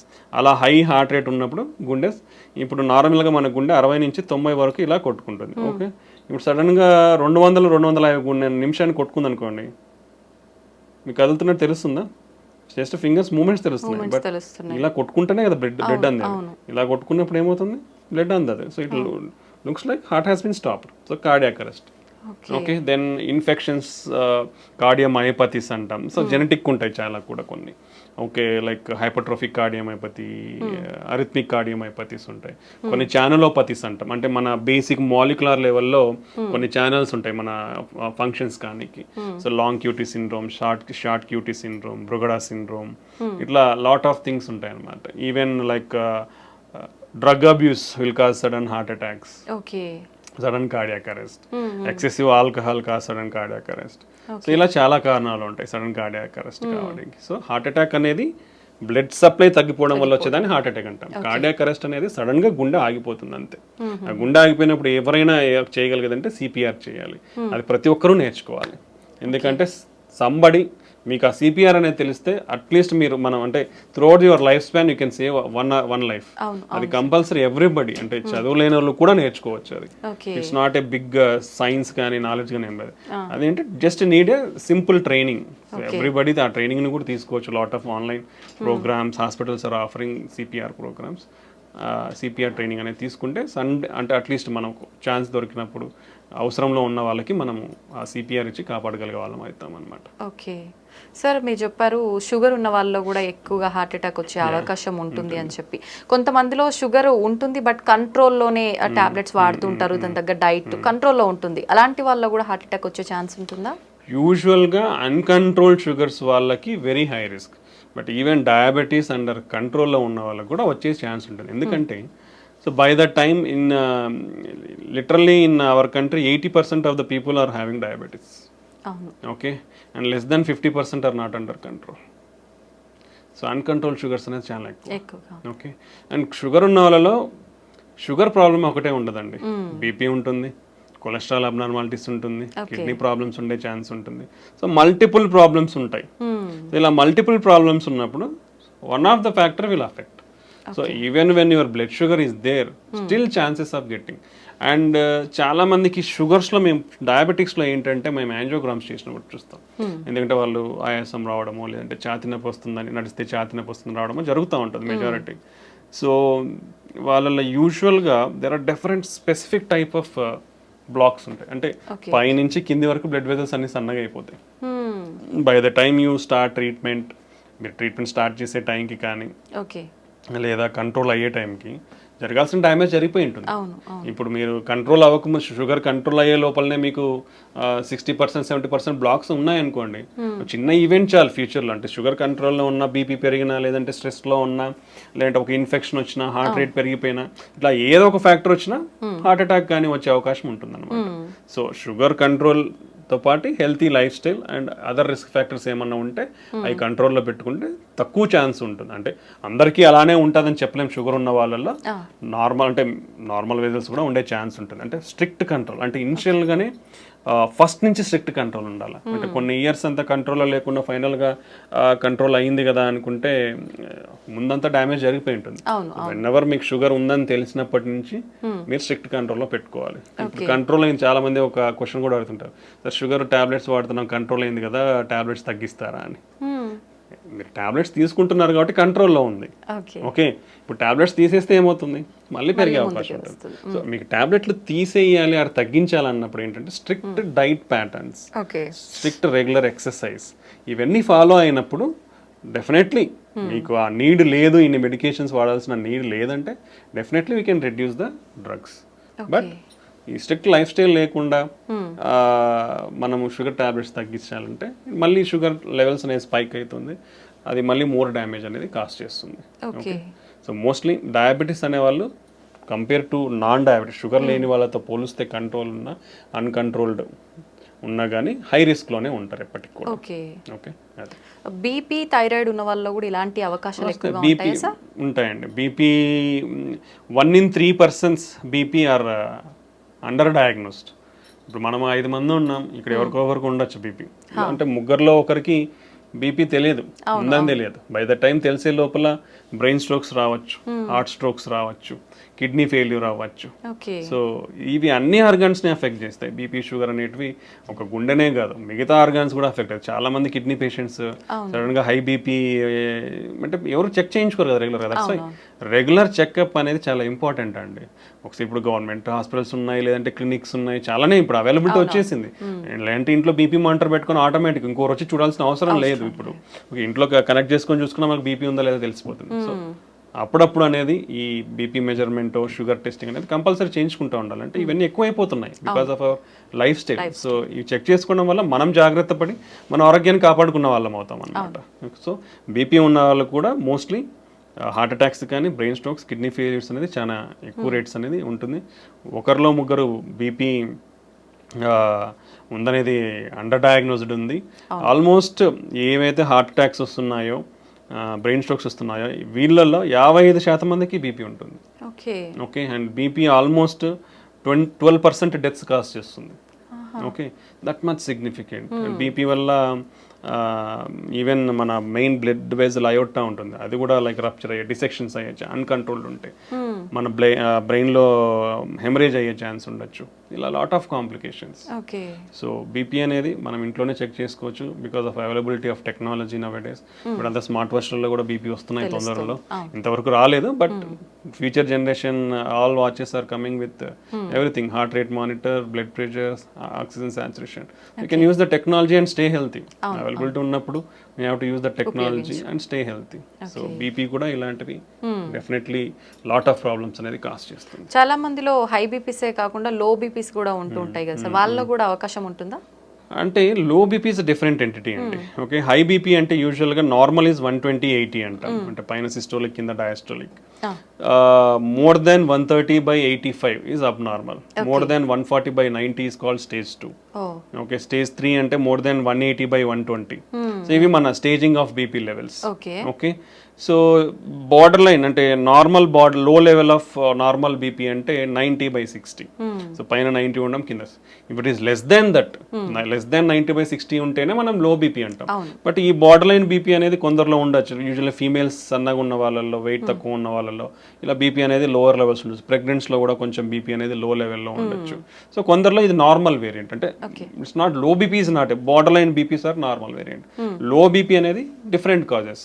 Like ఇప్పుడు ఏదన్నా హార్ట్ అటాక్, హార్ట్ వీక్ ఉండడం కానీ, హార్ట్ ఫెయిల్యూర్ ఉండి హార్ట్ వీక్ ఉండడం కానీ, లేదా ఇప్పుడు వామిటింగ్స్, డయేరియల్ అయిపోయినప్పుడు, ఫ్లూయిడ్ లాస్, బ్లడ్ మన బాడీ నుంచి ఫ్లూయిడ్ లాస్, డిహైడ్రేషన్ ఉన్నప్పుడు బీపీ అనేది తగ్గుతుంది. ఓకే, దెన్ ఇన్ఫెక్షన్స్ ఉన్నప్పుడు తగ్గే అవకాశం ఉంటుంది. సో ఇలా చాలా కారణాలు ఉంటాయి లో బీపీ అనేది. సో అది మనం చూసుకోవాలి దేనివల్ల. ఒకవేళ నిజంగానే లో బీపీ ఉందంటే ఏమైనా ప్రాబ్లం ఉందనేది చెక్ చేసుకోవాల్సి ఉంటుంది. బట్ యూజువల్గా అయితే లో బీపీ అనేది ఉండదు. Okay, until unless some problem is there, low BP అనేది ఉండదు. ఓకే సార్, హార్ట్ పెయిన్ వచ్చింది అనగానే వెంటనే ఏదైనా ట్యాబ్లెట్ వేసుకుంటే కనుక ఇది మనం కొంతలో కొంత తగ్గించుకోవచ్చు హాస్పిటల్కి వెళ్ళే లోపే అనే ఏదైనా ట్యాబ్లెట్ ఉందా సార్? అంటే అది అందరూ తీసుకోలేమండి బేసికల్లీ. ఇప్పుడు ఎవరికి వస్తుంది ఎవరు తెలియదు కదా. ఇప్పుడు మనం రోజు ఎన్ని టాబ్లెట్స్ పెట్టుకొని తిరుగుతామండి, ఎవరు తిరగలేం కదా. సో అదే దానికంటే ఏంటంటే ఇలా ఒక టాబ్లెట్ అనేది కాకుండా, అంటే ఇప్పుడు టాబ్లెట్స్ అనేది ప్రిస్క్రిప్షన్ ఉంటే కూడా ఎవరు ఇవ్వరండి. ఓకే, సో ఆల్రెడీ ఇప్పుడు పేషెంట్స్ లైక్ షుగర్ కానీ, బీపీ ఉంది, బీపీ వాళ్ళు, కొలెస్ట్రాల్ ఉన్న వాళ్ళు, ఆల్రెడీ హార్ట్ అటాక్ వచ్చిన వాళ్ళు, బ్రెయిన్ స్ట్రోక్ వచ్చిన వాళ్ళు, లేదా స్టంట్లు కానీ బైపాస్ చేయించుకున్న వాళ్ళల్లో రికరెంట్గా వచ్చే ఛాన్స్ ఉంటుంది. అలాంటి వాళ్ళకి ఆల్రెడీ బ్లడ్ థిన్నర్స్ ఉంటాయి. వాళ్ళల్లో మనం ఒకవేళ అలాంటి సిమ్టమ్స్ ఉన్నప్పుడు ఆ బ్లడ్ థిన్నర్స్ని మనం ఇచ్చిన డోస్ లైక్ ఆ టాబ్లెట్స్ని ఒక 2 టాబ్లెట్స్ కానీ అలా తీసుకుంటే వాళ్ళకి ఇన్స్ట్రక్షన్స్ ఉంటాయని, మన ఇన్స్ట్రక్షన్స్ ప్రకారం తీసుకుని ఉంటే ఆ సైన్స్ ఉన్నప్పుడు వాళ్ళు తీసుకున్నప్పుడు ప్రివెంట్ చేసి, అంటే రికరెంట్ అటాక్స్ ప్రివెంట్ చేసేదానికి ఉపయోగపడుతుంది. అంటే ఆల్రెడీ అఫెక్ట్ అయిన వాళ్ళకి, ఎందుకంటే వాళ్ళ దగ్గర ఆల్రెడీ రెడీలీ అవైలబుల్ ఉంటాయి. అలా మిగతా వాళ్ళ దగ్గర రెడీలీ అవైలబుల్ ఉండవు కదా. అవైలబుల్ ఉన్న వాళ్ళు ఏంటంటే ఫస్ట్ నిర్ధారణ చేసుకోవాలి. పెయిన్ ఎందుకు వస్తుందో తెలియనప్పుడు నువ్వు టాబ్లెట్స్ మింగేస్తాను సార్ అంటే ఎట్లా, కష్టం కదా. సో దానికి ఇమీడియట్గా ఎనీ చెస్ట్ పెయిన్ నెగ్లిజెన్స్ లేకుండా ఒక చిన్న ఈసీజీ దించుకోండి. ఈసీజీలో ఉంటే మీకు డాక్టర్ ఇస్తారు టాబ్లెట్స్, లేదంటే అవసరం లేదు. ఓకే, సో అలా ప్రతి ఒక్కరు టాబ్లెట్స్ అనేది మింగడానికి కరెక్ట్ కాదు. యూజువల్గా ఏంటంటే మనకి ఇలా రిస్క్ ఫ్యాక్టర్స్ ఉన్న వాళ్ళల్లో we'll having scoring systems. Okay okay వాళ్ళ రిస్క్ని ఎవాల్యుయేట్ చేసే స్కోరింగ్ సిస్టమ్స్ ఉంటాయి మనకి. So like intermediate to high risk అంటాం. అలా ఉన్న వాళ్ళకి వీ కెన్ డాక్టర్స్ వీళ్ళు ప్రిస్క్రైబ్ అంటే హార్ట్ అటాక్ రాకుండా బ్లడ్ థిన్నర్స్ అనేది ఇస్తామన్నమాట. సో అలాంటి వాళ్ళ దగ్గర ఉన్నప్పుడు వాళ్ళు తీసుకోవచ్చు, ఓకే. Not everybody. సార్ ప్రత్యేకంగా లేడీస్ విషయానికి వస్తే హార్ట్ అటాక్ రావడానికి ఇవి రీజన్స్ అని చెప్పొచ్చే రీజన్స్ ఏమైనా ఉన్నాయా? అంటే usually ladies are under represented అండి. లాట్ ఆఫ్ క్లినికల్ ట్రయల్స్లో చూసుకుంటే ఎక్కువ మంది జెంట్స్లోనే ఎవాల్యుయేట్ చేసిన ఫీమేల్స్ని evaluate. So there is lot of discrepancy in the data also. అంటే వీళ్ళని ఎక్కువ రిప్రజెంట్ చేసినారు కాబట్టి వీళ్ళని ఎక్కువ, వీళ్ళని రిప్రజెంట్ చేయలేదు కాబట్టి తక్కువ అన్నట్లు ఉంటుంది. బట్ ఫీమేల్స్కి మేల్స్ ఆల్ ఈక్వల్లీ ఇద్దరు కూడా హార్ట్ అటాక్ రావడానికి సమానమైన ఛాన్సెసే ఉంటాయి. సో వీళ్ళ అంటే బీపీ, షుగర్, కొలెస్ట్రాల్ ఇవన్నీ కూడా యాజ్ జెంట్స్ ఫీమేల్స్ సేమ్ రిస్కే ఉంటుంది. బట్ ఫీమేల్స్లో తీసుకుంటే like they are more prone to some special category. అంటే మన వెజల్స్ అనేది మెయిన్ వెజల్స్ అంటే మ్యాక్రో వెజల్ అంటాం, కింద దాని చివర్లో వచ్చేది మైక్రో వెజల్. ఈ మైక్రో వాస్కులేచర్ అబ్స్ట్రక్షన్స్ కొంచెం ఫీమేల్స్లో ఎక్కువ ఉంటుంది. That is the first point. రెండోది females are more sensitive, like called vasospasm అంటే వెజల్ ఉండేది సడన్ గా ముడుచుకుపోతుంది. ఇలా స్పాజమ్ కి females are more prone. Emotionally also called emotional heart syndrome కూడా ఉంటుంది మనకి, సాకోసోబో సిండ్రోమ్ అంటాం. అంటే సడన్ ఎమోషనల్లీ అయినారనుకోండి సడన్ గా హార్ట్ అటాక్ లాగా ప్రజెంట్ అయ్యే ఛాన్స్ ఉంటుంది. అది more in females. And some times spontaneous coronary artery dissection అంటాం. అంటే మన బ్లడ్ వెజల్ సడన్ గా ఇట్లా కోత రావడం అనమాట. అలా కోత వచ్చినప్పుడు బ్లడ్ ఫ్లో తగ్గిపోతుంది, హార్ట్ అటాక్ లాగా ప్రజెంట్ అయ్యే ఛాన్స్ ఉంటుంది. సో అలా ఫీమేల్స్ లో కొంచెం ఎక్కువ వచ్చే అవకాశం ఉంటుంది. And then like post menopause hormonal disturbances వల్ల కూడా కొంచెం హార్మోనల్ చేంజెస్ అన్ని జరిగి కొంచెం హార్ట్ అటాక్స్ ఎక్కువ వచ్చే అవకాశం ఉండొచ్చు. And second thing under representation. అదే చెప్పాను కదా, అంటే they are neglected a bit usually in the society. Previously, right now everything is changing, is going in a equality. ప్రీవియస్గా అంటే ఫ్యామిలీలో అయినా ఎవరైనా తీసుకుంటే ఫీమేల్స్లో ఒకవేళ ఏదైనా సిమ్టమ్స్ చెప్తే లైట్గా తీసుకునేవాళ్ళు. అలా ఆ నెగ్లిజెన్స్ అనేది ఉండకూడదు ఇప్పుడు వాళ్ళు, ఎందుకంటే they are also equally affected by health. So వాళ్ళలో ఆ నెగ్లిజెన్స్ చూపించకుండా వాళ్ళకు కూడా ఇమీడియట్ ట్రీట్మెంట్ తీసుకుంటే you can give better care to our family members ఫీమేల్స్కి. ఓకే, ఇదొకటి. దెన్ ప్రెగ్నెన్సీలో that is most important now days. Pregnancy ఉన్నప్పుడు you should take care of your health very properly. మీకు బీపీ కానీ షుగర్ కానీ ఇలా complications ఏమున్నా కానీ these are all carrying forward. So if anybody develops BP or thyroid disorders or sugar in pregnancy, they are more prone to risk for getting heart problems in future. So you should manage your pregnancy well. So ఇవన్నీ చాలా important అనమాట ఫీమేల్స్లో. So ఇవన్నీ care తీసుకుంటే, and మనం already discuss చేసుకున్నాం ఫీమేల్స్లో symptoms అనేది ఈజీగా recognise చేయడం కూడా కొంచెం వాళ్ళలో తక్కువ తెలుస్తాయి, నొప్పిని రికగ్నైజ్ చేయడం కానీ ఆయాసం కానీ. సో ఇవన్నీ ఆ నెగ్లిజెన్స్ అనేది లేకుండా మైల్డ్ ప్రాబ్లం ఉన్నప్పుడు కూడా మనకు ఫీమేల్స్ పెద్దవాళ్ళు ఎవరైతే ఉన్నారో ఇంట్లో వాళ్ళకి ఇమీడియట్ కేర్, మనం కన్సర్న్ అండ్ కేర్ చూపించి వాళ్ళని సరైన చూపిస్తే మనం అర్లీగా డిటెక్ట్ చేసి we can save themselves. So ఇవి మనకు మేల్స్కి ఫీమేల్స్కి మధ్య ఉన్న తేడాలు. Okay sir, once heart attack వచ్చిన వాళ్ళకి ఆఫ్టర్ ట్రీట్మెంట్ హెల్దీగా ఉన్నా మళ్ళీ వచ్చే అవకాశం ఎక్కువగా ఉంటుందంటారా? ఉండొచ్చండి. Once any problem like heart attack or brain stroke ఒకసారి వచ్చిన తర్వాత రికరెంట్ ఛాన్సెస్ డెఫినెట్లీ హై ఉంటాయి.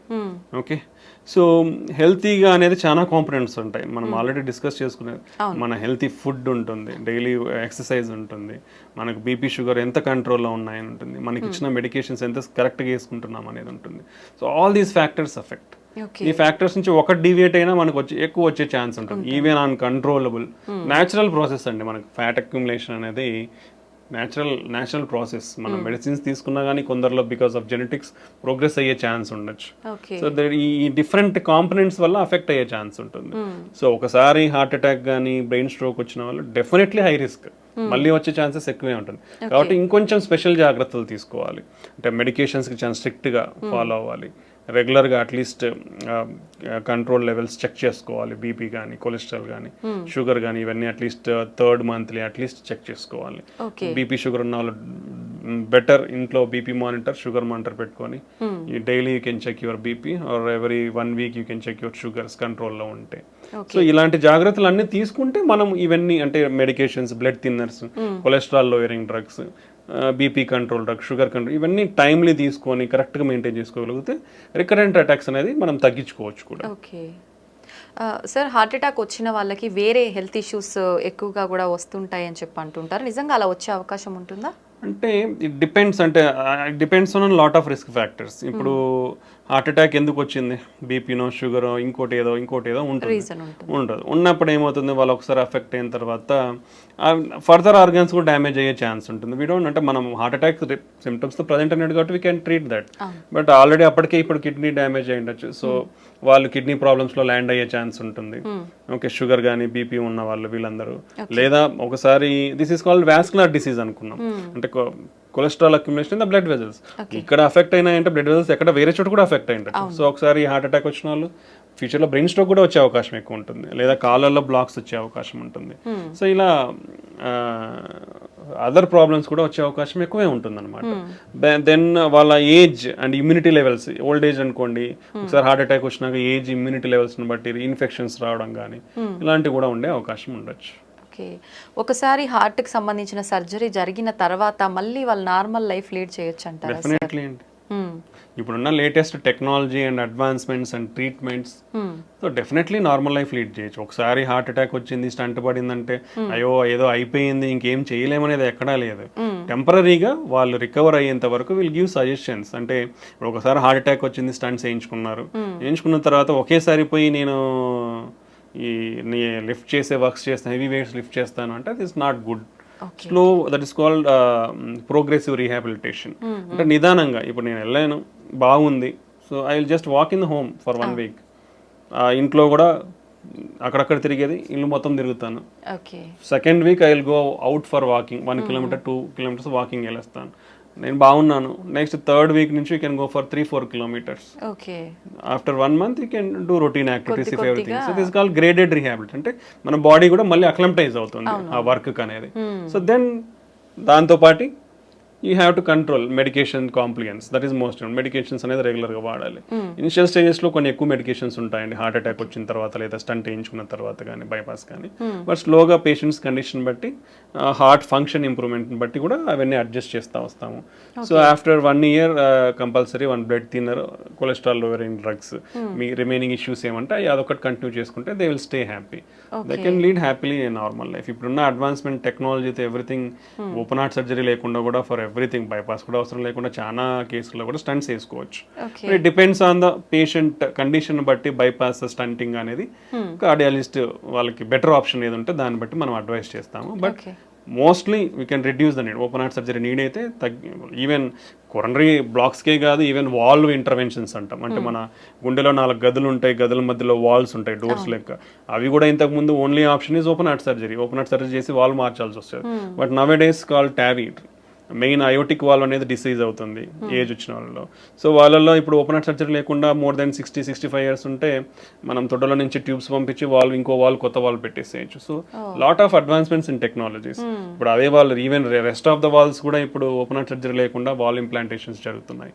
ఈ టెక్నాలజికల్ అడ్వాన్స్మెంట్స్ వల్ల ఏంటంటే మనకి ఇప్పుడు ఓపెన్ హార్ట్ సర్జరీ అంటే లాట్ ఆఫ్ థింగ్స్. పేషెంట్ ఒక 1 week ఉండాల్సి ఉంటుంది, హార్ట్ ఓపెన్ చేసి వూండ్ హీల్ కానీ 3 months పడుతుంది. So that is call lot of mental agony also for the patient. ఏదో చాలా పెద్ద జరిగిపోయింది, నేను రికవర్ అవ్వలేను అనేది మెంటల్ అగనీ కూడా ఉంటుంది ఓపెన్ హార్ట్ చేసిన తర్వాత. ఇప్పుడు ఇవన్నీ రీసెంట్ అడ్వాన్స్మెంట్స్ వచ్చిన తర్వాత అంత నీడ్ ఉండట్లేదు. So you can do everything like through small tube in your hand or leg. చిన్న ట్యూబ్ ద్వారానే అన్నీ అయిపోతున్నాయి ఇప్పుడు.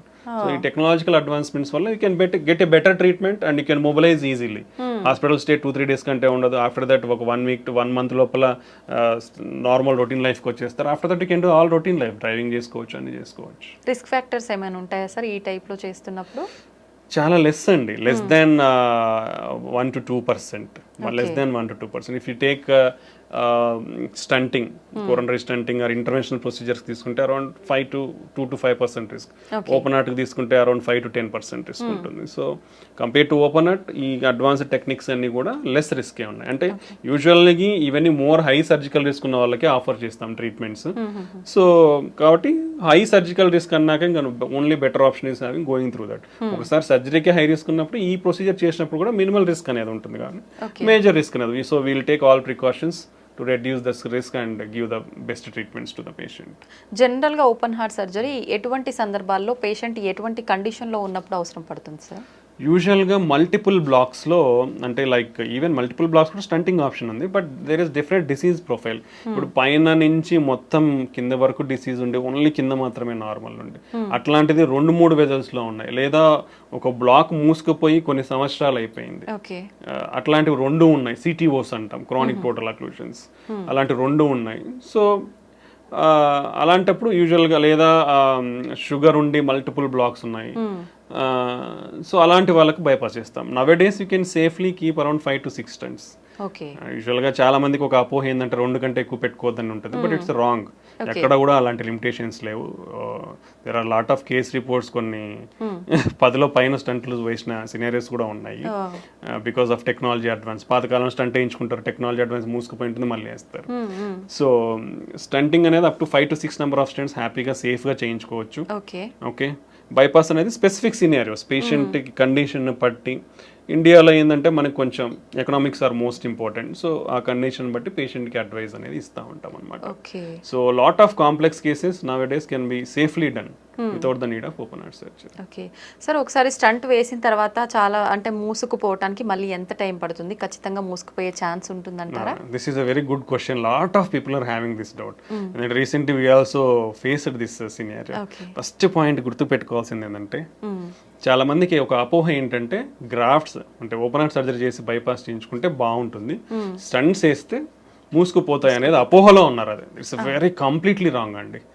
యాజ్ సేమ్ గ్రాఫ్ట్స్ ఎంత పేటెంట్ గా 10, 15, 20 సంవత్సరాలు ఉంటాయి, స్టంట్స్ కూడా అలానే ఉంటాయి. ఓకే, గ్రాఫ్ట్స్ కొన్ని అర్లీగా ఫెయిల్ అవుతాయి, like 50% of the Venus graft, అంటే దాంట్లో డిఫరెంట్ ఉంటాయి, ఆర్టీరియల్ అండ్ వీనస్ గ్రాఫ్ట్స్ ఉంటాయి. ఆర్టీరియల్ గ్రాఫ్ట్ లాంగ్ పేటెన్సీ ఉంటుంది, that is the best thing. Arterial grafts complete గా బైపాస్ లో ఆర్టీరియల్ గ్రాఫ్ట్స్ వాడితే it's very good, life span is very good, 15 to 20 years safe గా ఉంటుంది. Venus grafts almost ఇప్పుడు ఒక patient కి 3-4 గ్రాఫ్ట్లు వేస్తారు. సో వీనస్ గ్రాఫ్ట్స్ ఏంటంటే 50% ఆఫ్ ద పీపుల్స్ లో అట్లీస్ట్ ఒక వీనస్ గ్రాఫ్ట్ అయినా విత్ ఇన్ 1 year క్లోజ్ అవుతుంది. That is the data what is showing. 40 to 50% of the patients లో అట్లీస్ట్ 4 వీనస్ గ్రాఫ్ట్లు వేస్తే ఒకటైతే మూసుకుపోతుంది. ఓకే, బట్ మనకి అదే చెప్పాను కదా, ఇప్పుడున్న technology we are having image guided stunting అంటాం. ఓకే, దాంట్లో ఏంటంటే క్లియర్ గా ఇప్పుడు ఇలా ఉంది, బ్లాక్ ఉంది, నేను ఒక చిన్న కెథటర్ని అంటే ఒక కెమెరాని పంపిస్తాను, చూసి ఈ వాల్లో ఏముంది, ఎంత కొవ్వు శాతం ఉంది, కొవ్వే ఉందా, ఫైబ్రస్ టిష్యూ అంటాం, లేదా సిమెంట్ కాల్షియం అంటాం, అంటే సిమెంట్ లాగా గట్టిగా ఉంటుంది అనమాట, కాల్షియం ఉందా, సో ఏముందని తెలుసుకోవచ్చు. ఎంత దూరం ఉంది ఆ డిసీజ్, ఈ వెజల్ సైజ్ ఎంత, సో ప్రతి డీటెయిల్ వస్తుంది మనకి. ఈ డీటెయిల్స్ వచ్చినప్పుడు ఏమవుతుందంటే, ఈ కాల్షియం ఉన్నప్పుడు స్టంట్ పెడితే ఏమవుతుంది, సరిగ్గా ఎక్స్పాండ్ కాదు. So we need to use additional techniques to break that calcium. మనకు 4-5 టెక్నాలజీస్ ఉన్నాయి కాల్షియం బ్రేక్ చేయడానికి. సో ఆ కాల్షియం బ్రేక్ చేసిన తర్వాత నువ్వు స్టంట్ పెడితే ప్రాపర్గా ఎక్స్పాండ్ అవుతుంది. ఎక్స్పాండ్ అయిన తర్వాత కూడా ఆ స్టంట్ సరిగా కూర్చుందా లేదనేది మళ్ళీ కెమెరా పెట్టి చూస్తాం. ఓకే, సో అప్పుడు ఏం తెలుస్తుంది, స్టంట్ పెట్టినాక ఈ స్టంట్ అనేది ప్రాపర్గా ఇట్లా లేకుండా ప్రాపర్గా ఎక్స్పాండ్ అయిందా, ఈ గోడకు అంటే మన వెజల్ వాల్ గోడకు ఏదైతే ఉందో దానికి అతుక్కునిందా, లేదా ఈ స్టంట్ పెట్టినాక లోపల ఏమైనా కాంప్లికేషన్స్ ఉన్నాయా, కోసుకుపోవడం కానీ, టిష్యూ ప్రొలాప్స్ కానీ, రక్తం కట్టడం, అంటే everything we come to know. We are having some guidelines. ఇది స్టంట్ పెట్టిన తర్వాత ఈ ఏరియా అంటాం, ఈ ఏరియా ఒక గైడ్ లైన్, దీనికంటే ఇంత పైన ఉంటే మళ్ళీ మూసుకుపోయే ఛాన్స్ చాలా తక్కువ. సో ఈ పారామీటర్స్ అన్ని చెక్ చేస్తాం. చెక్ చేసినప్పుడు ఇఫ్ ఎవ్రీథింగ్ ఈస్ ఫిట్ 99% పేటెంట్గా ఉంటాయి, మూసుకుపోవు. Okay, so that is the advancement now days. All guidelines, European కానీ అమెరికన్ గైడ్ లైన్స్ కానీ, image guided stenting they are advising 100% image guided stenting. But it comes added cost కాబట్టి, as already discussed, economics involvement ఉంది కాబట్టి it's very difficult to practice. But if you use in every case, definitely we can bring 100% results. Long term results are 100%. Malli moosukupoye chance undadu.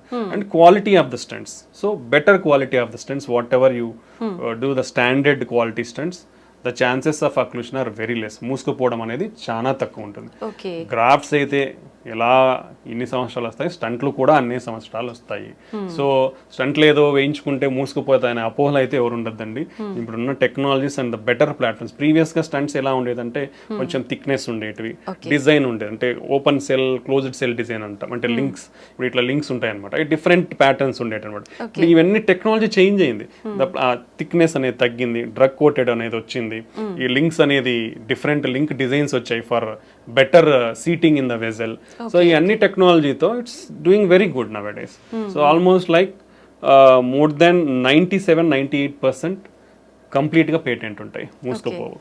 Only less chances, only 2-3% only మూసుకుపోయి, still less, చాలా తక్కువ అది మూసుకుపోవడం. So stents are very good option and very safe procedure and very easy. Stent వేయించుకున్నాక 2 రోజులకు discharge అయిపోతాం, హ్యాపీగా పోతాం, హ్యాపీగా అన్ని పనులు చేసుకుంటాం. సో ఈ అపోహల నుంచి బయటకు రండి. ఇంత అడ్వాన్స్మెంట్స్ ఇంత ఉన్న తర్వాత ఓపెన్ హార్ట్ అనేది చాలా తక్కువ అవసరం పడుతుంది. బట్ డెఫినెట్లీ ఎవరికైతే ఇండికేటెడ్ ఉందో వాళ్ళకి ఆ ఆప్షన్ ఇస్తాము. But majority of the people we can do stunting and lot of technologies is they. ప్రతి వేజల్ని కూడా ఓపెన్ చేయొచ్చు ఇప్పుడున్న మనకున్న టెక్నాలజీతో. So that is my advice. Okay sir, ఒకసారి స్టంట్ అయిన తర్వాత కానీ ఓపెన్ హార్ట్ సర్జరీ అయిన తర్వాత కానీ పేషెంట్ ఎన్ని మంత్స్కి ఒకసారి చెకప్ చేయించుకోవాల్సి ఉంటుంది? Usually in early stages, initially we'll always ask for early reviews. ఎందుకంటే we have to carefully follow them. Okay. ఎందుకంటే ఒకసారి హార్ట్ అటాక్ ఎఫెక్ట్ అయిన తర్వాత మళ్ళీ అఫెక్ట్ అయ్యే ఛాన్సెస్ ఎక్కువ ఉంటాయి కాబట్టి, అండ్ వాళ్ళకున్న రిస్క్ ఫ్యాక్టర్స్ అనేది మనం కేర్ఫుల్గా కంట్రోల్ చేయాలి, పర్టికులర్లీ డయాబెటీస్ ఉన్న వాళ్ళు. ఓకే. ఇనిషియల్లీ ఎవ్రీ మంత్లీ రావడం చాలా మంచిది. సో దట్ మీకు మీ బీపీ కంట్రోల్ కానీ, షుగర్ కంట్రోల్ కానీ, కొలెస్ట్రాల్ కంట్రోల్ కానీ స్ట్రిక్ట్గా చేయడం వల్ల మీకు ఫ్యూచర్లో ప్రాబ్లమ్స్ లేకుండా ఉంటుంది. సో మీ హార్ట్ గిన ఒకవేళ హార్ట్ ఫంక్షన్ గిన వీక్ అయిందనుకోండి, ఎవ్రీ మంత్లీ చెక్ చేయించుకుంటే ఎంత ఇంప్రూవ్ అవుతుంది అనేది మనకు తెలుస్తుంది. సో వీల్ మినిమల్లీ 3 months వరకు చూస్తాం. 3 monthsలో ద ఇంప్రూవ్మెంట్ ఎంత వస్తుంది అది మాక్సిమం ఉంటుంది. Okay, after that minimal improvement ఉంటుంది. సో దాన్ని బట్టి ఫర్దర్ ట్రీట్మెంట్ ఆప్షన్స్ ఉంటాయి. ఇప్పుడు హార్ట్ ఫంక్షన్ అనేది లెస్ దెన్ 30-35% ఉందనుకోండి, even after 3 months of treatment with good medications, okay, అప్పుడు వాళ్ళకి ఐసీడీ అనేది ఉంటుంది. అంటే హార్ట్ వీక్ ఉన్న వాళ్ళు సడన్ గా చనిపోయే అవకాశాలు ఎక్కువ ఉంటాయి. సో అలాంటి వాళ్ళు ముందే అంటే హార్ట్ రేట్ అబ్నార్మాలిటీస్ రాకముందే ఐసీడీ అనేది వేయించుకుంటే వాళ్ళు ఫ్యూచర్లో సడన్గా చనిపోయే ప్రమాదం నుంచి కాపాడుకోవచ్చు అనమాట. సో ఇది చాలా ఇంపార్టెంట్. ఓకే, సో ఇలాంటివన్నీ మనకి కేర్ఫుల్ అబ్జర్వేషన్లో ఉంటేనే తెలుస్తాయి. ఇప్పుడు షుగర్ ఉన్న వాళ్ళు 3 monthsకి వచ్చారనుకోండి, అన్కంట్రోల్డ్ షుగర్ ఉంటే వేసిన స్టంట్లు కానీ, గ్రాఫ్ట్స్, బైపాస్ గ్రాఫ్ట్లు కానీ ఫెయిల్ అయిపోతాయి. ఇవన్నీ చాలా ఇంపార్టెంట్ కాబట్టి ఇనిషియల్గా around 3 to 6 months every monthly visit will help them. అంటే that also depends on the patient condition బట్టి, సిమ్టమ్స్ బట్టి డాక్టర్ అడ్వైస్ చేస్తారు.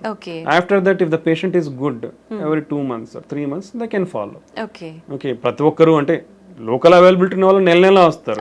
బట్ బయట నుంచి, ఊర్లో నుంచి వచ్చే వాళ్ళు నెల రావాలి అంటే వాళ్ళకి ఇబ్బందులు వాళ్ళకు ఉంటాయి. సో అలాంటి వాళ్ళు స్ట్రిక్ట్గా కంట్రోల్లో పెట్టుకొని మంచిగా ఉంటే 2-3 monthsకి ఫాలో అవ్వచ్చు. లేదా అక్కడ దగ్గరలో ఉన్న డాక్టర్స్ ఉన్నా కానీ లోకల్గా ఫాలో అవ్వచ్చు, స్పెషలిస్ట్ ఎవరైనా అవైలబిలిటీ ఉంటే. Okay, that is the advice. After that అంతా బాగుంది 1 సంవత్సరం వరకు అంటే yearly annual checkups compulsory. Okay, ఒక సంవత్సరానికి అంతా బాగుంది, హార్ట్ ఫంక్షన్ ఇంప్రూవ్ అయిపోయింది, రెగ్యులర్గా మందులు వాడుతున్నాడు, బీపీ, షుగర్, కొలెస్ట్రాల్ అన్ని కంట్రోల్లో ఉన్నాయి, తనకి ఏమి సిమ్టమ్స్ ఏం లేవు, ప్రాబ్లమ్స్ ఏం లేవు, they can do every 6 months or annual checkups. వాళ్ళకి అప్పుడు ఆ ఫర్దర్ రివ్యూలో you can identify if any problems is there, otherwise they can continue మళ్ళీ అవే మందులు వాడుకోవచ్చు అనమాట. ఓకే సార్, ఒకసారి స్టంట్ వేసి అది మూసుకుపోయిన తర్వాత మళ్ళీ స్టంట్ వేయటం అనేది రిస్క్తో కూడుకున్న పని అంటారా? Nice question. అసలుకి లైక్ గుడ్ క్వశ్చన్స్ మీరు అడుగుతున్నారు, ఎందుకంటే lot of people have to know all these things. ఒకసారి స్టంట్ వేసిన తర్వాత మళ్ళీ స్టంట్ అనేది వేయించుకోవచ్చు, it's not a problem. Even second time fail అయినాక థర్డ్ టైం కూడా వేయించుకోవచ్చు. Up to 3 maximum levels there is a chance.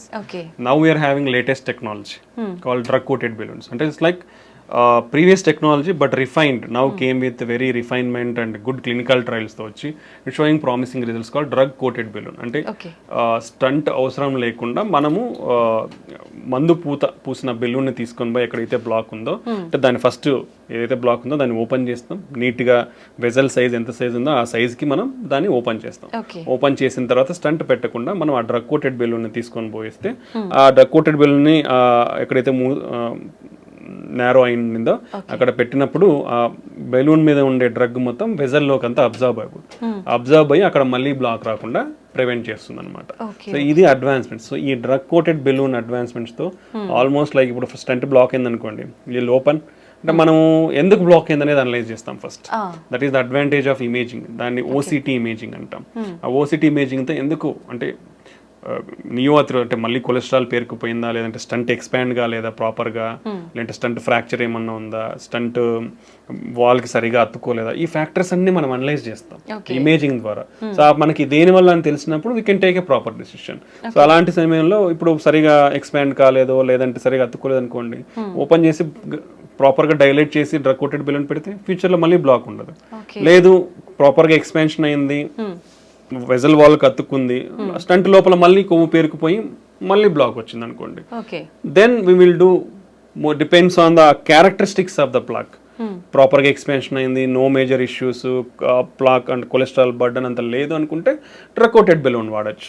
లేదు చాలా బర్డన్ ఉంది, టఫ్ లీజన్ ఉంది, స్టంట్ కంపల్సరీ అంటే స్టంట్ మళ్ళీ పెట్టచ్చు. So 2 to 3 times or 4 times we can use drug coated balloon technology and stenting. So multiple times block అయినా worry అవ్వాల్సిన అవసరం లేదు. చాలా మంది వర్రీ అవుతున్నారు.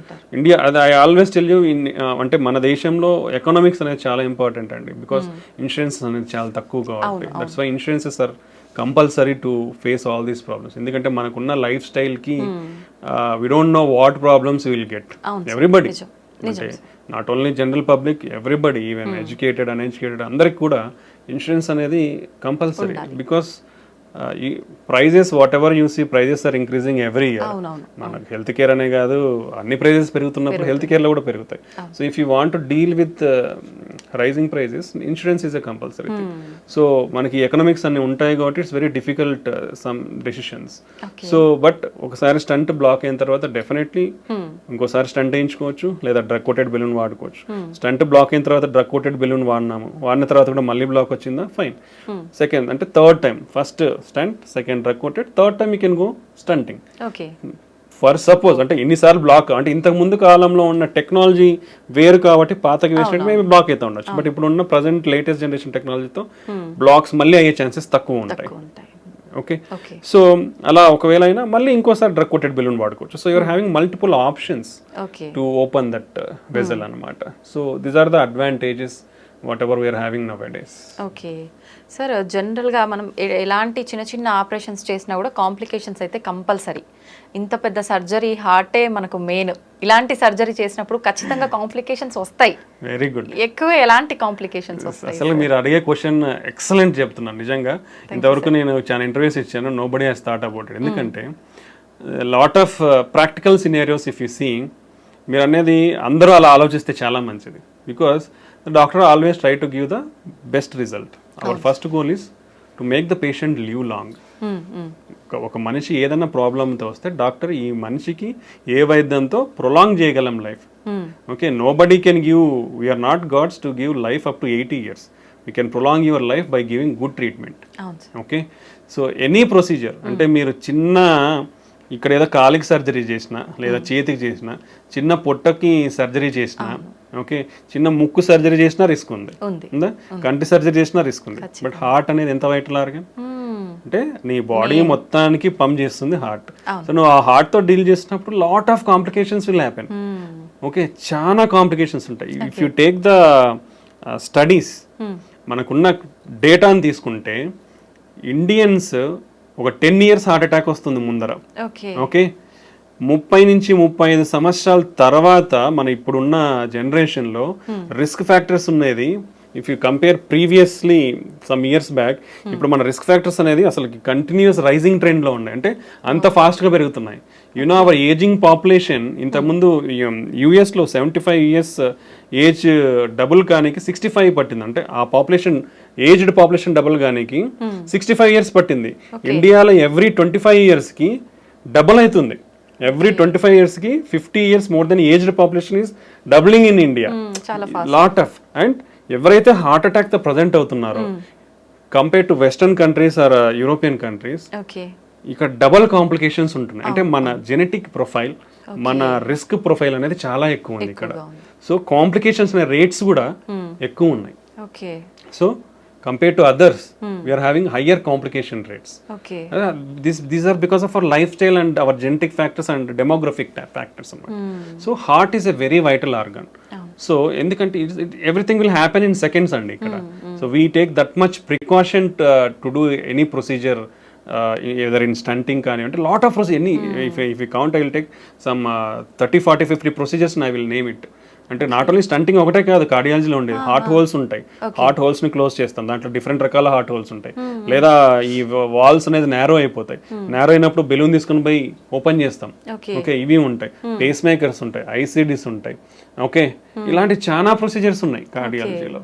So without the need of open heart surgery we are doing all these things. So ఇలాంటి అయ్యే టైంలో రిస్క్ అనేది డెఫినెట్లీ ఉంటుందండి.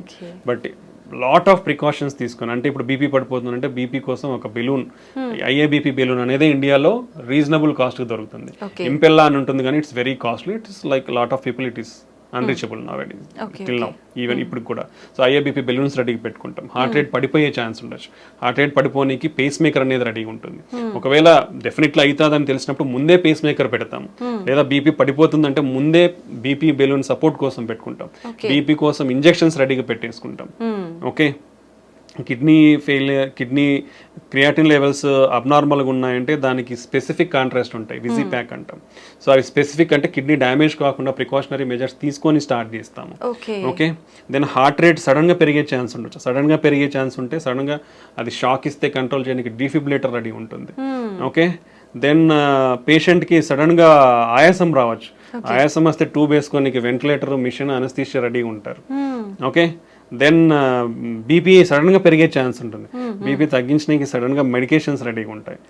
How many precautions we are taking. మా క్యాత్ ల్యాబ్స్ అంటే ఈ ప్రొసీజర్స్ చేసేటప్పుడు we are having minimum of 7 to 8 persons there.